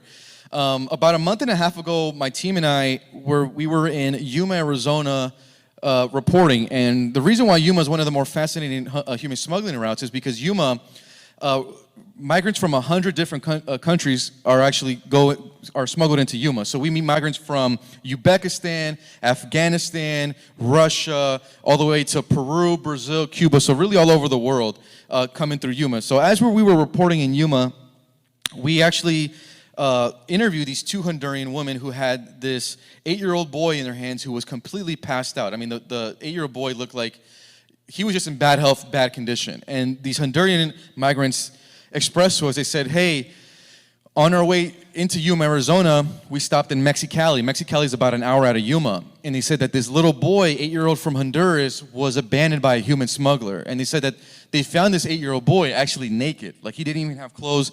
They just left him in the dirt. So these 2 women who were already coming to the U.S. pick up this little boy, give him clothes, and then bring him into Yuma where we were. And we go up to this little boy, and he was completely passed out. And this is a true story, and this is what happens every single day and night. We just happen to be there with cameras to document it, of unaccompanied minors reaching the border. And luckily for this little boy, if it wasn't for those 2 Honduran women, he would have been abandoned in Mexicali. I mean, who knows what would have happened to him.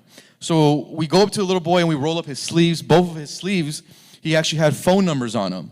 So he had both phone numbers with a family member back in Honduras. The woman then turned that boy into Border Patrol, and that image went viral all over Twitter because for the first time, Americans are getting to really see the true human cost of the border crisis. And the thing is, it's sad to say, but for that little boy, he's extremely lucky that those migrant women found him, because there are hundreds of thousands of kids who don't even get to reach the southern border, who are abandoned, kidnapped, assaulted on their way up. Since Biden and Harris have come into office, 250,000 unaccompanied minors have reached the border. I gotta say that number again, 250,000 unaccompanied minors are reaching the border. What this is also causing on the U.S. side is it's overflowing our facilities. So these children, even when we place them in facilities here in the United States, they're in overcrowded facilities in horrible conditions. We actually got a Congressman, Brian Babin, actually of Texas. I'm really grateful for Congressman Brian Babin. Last year, he actually leaked us some photos to us at Daily Caller about the conditions of what these kids were going through. And what we saw in these photos were jaw-dropping. I mean, these little pods in these facilities are only made for 30 people, and they were stacking 600 people on top of each other. Migrant children on top of each other. And then there were reports of migrant children being sexually assaulted and raped, and they can't speak the language, and they have no one to help them or represent them. And this is happening in our facilities run by the U.S. government. And to make matters worse, because we have so many migrants coming, not only the children, it overflows facilities, meaning the government has to rush when they do things. So one of the things the government is rushing in is they're rushing in and hiring unskilled and untrained case managers of these migrant children. So these case managers are essentially supposed to be responsible for these unaccompanied children who get released to vetted sponsors inside the United States. Well, these case managers, because they are not trained for that job, are not doing a good job on following up on these unaccompanied minors, and then we're literally losing them inside the United States. So that right now is continuing to happen day and night. It's something that actually doesn't get talked about in the media enough. So I really want to highlight what's happening with the unaccompanied minors. It's not normal, which it should not be okay. First of all, the record numbers that are reaching here, and then we're mass releasing them to sponsors we can't even vet out. Not sure if you guys seen the viral story about a month and a half ago, where a little girl was actually raped by her mother's boyfriend. That was I believe it was in Ohio. Same thing, was released to supposedly vetted sponsor. It was unvetted. The humanitarian crisis, and the reason why I say humanitarian is because Americans, when they think of the word humanitarian, they always think, oh, well, that happens in Africa, that happens in Yemen. It doesn't happen in the U.S. It's literally happened here every single day. Fiscal year of 2022 just ended, but over 700 migrant deaths happened in this last fiscal year. That's actually a record number. Could you imagine over 700 migrant deaths under a Trump administration, what the media coverage would look like? You would have CNN and Don Lemon literally living at the border. You would have The View would be doing their show from McAllen instead of Hollywood, if that was the case. And we actually got to see a lot of that, unfortunately. My team and I, we have done a lot of reporting. We just left from doing a story in Eagle Pass, Texas. And for folks who don't know, Eagle Pass, Texas is the deadliest crossing point throughout the whole southern border. What makes Eagle Pass the deadliest crossing point is because migrants are crossing the Rio Grande and are drowning, are being swept away from the currents. One thing that I try to tell people is the waters there are very, very deceptive. So if you're there at the border, you look at the waters, it looks like an easy swim. As soon as you jump in there, that water takes people. It sweeps grown men. My team and I have gone in the water to feel the currents, to basically report on what the migrants are going through, and it's powerful stuff. And the drownings there, that's another thing. We were interviewing actually Maverick County. We spoke into their local officials down there. What Maverick County has told us is that before Biden and Harris came in, they were averaging between 1 to 2 drownings per year. Now with the Biden and Harris administration, they're actually averaging 1 to 2 drownings per day. The Eagle Pass fire chief down there, they were making about 1 or 2 rescues per year. They're at 1 or 2 rescues per day. There was a day in September in Eagle Pass, they actually had 6 drownings in one day. Our team was recently down there about 3 weeks ago. We were there to do a story on that Eagle Pass is actually having so many drownings that they actually don't have any room to put the dead bodies in. Like the cemeteries have run out of room. If you guys actually go to Eagle Pass right now and visit the cemetery, the local cemetery, you'll notice 50 kind of makeshift crosses in this piping, and you'll see the names John Doe and Jane Doe, because a lot of these migrants who are drowning, we can't even get an ID on them. And Maverick County has to basically pull the bodies out and literally bury them in their cemetery. And when we were actually there to do the report on the cemetery situation, we noticed that a lot of the crosses there had the name Baby John Doe. Baby John Doe. And when we spoke to Maverick County officials, they said, well, we're also having infants drown here that we literally can ID. The drownings are getting so bad that the Maverick County Sheriff actually had to call in the state of Texas and then order refrigerated trailers to put the bodies in. I mean, that is the real humanitarian situation going on. And when I speak with these officials, they don't know what to do next. They're running out of space to put the bodies. They're seeing drownings every single day. The sheriff also mentions to me that because his men and women are having to pull the dead bodies out every single day, his sheriffs are developing PTSD.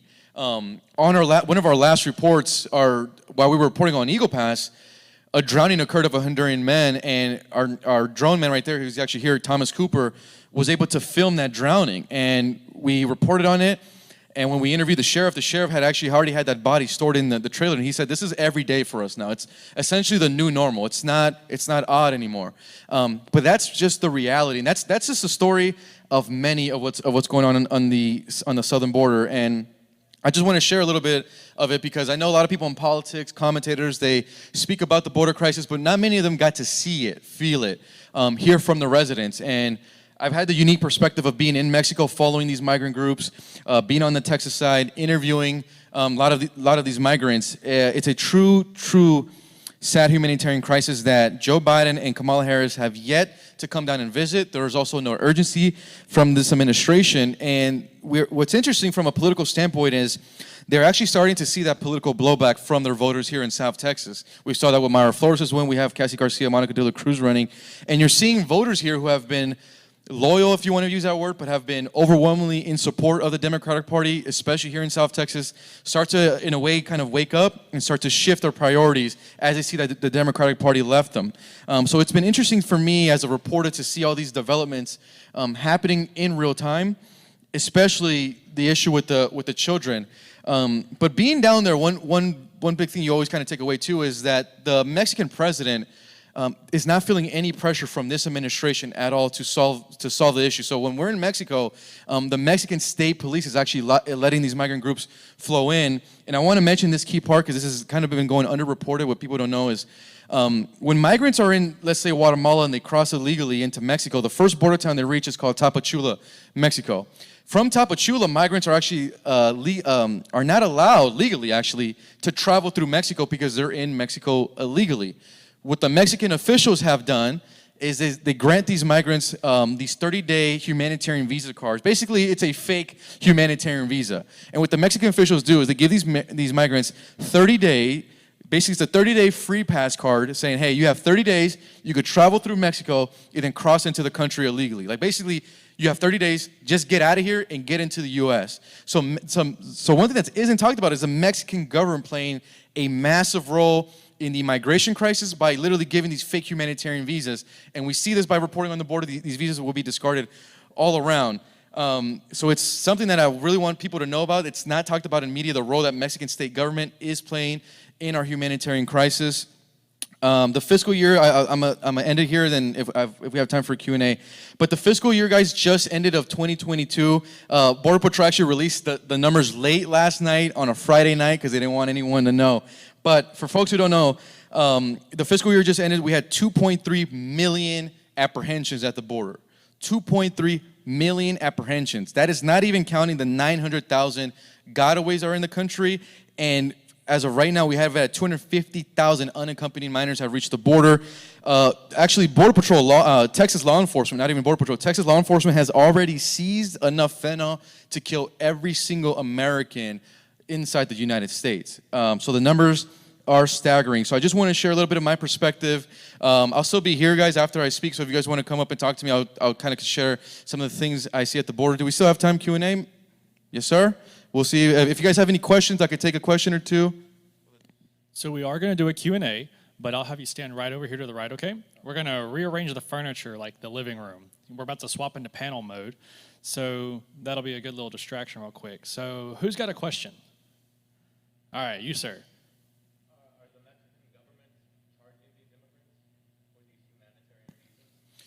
So the Mexican government isn't charging them, but the Mexican State Police has been charging migrants for basically human smuggling fees.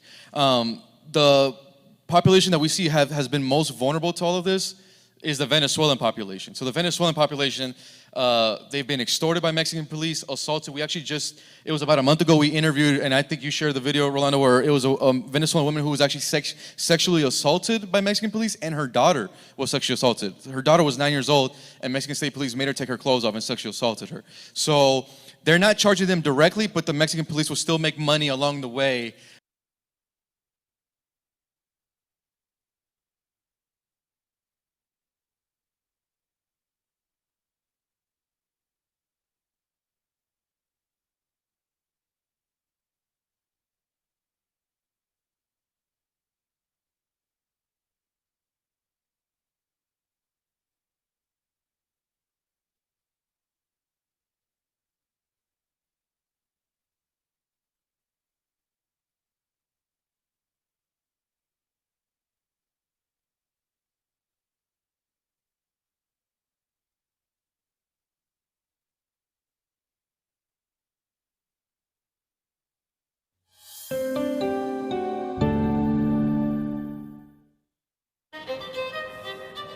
Venice, Italy is in peril.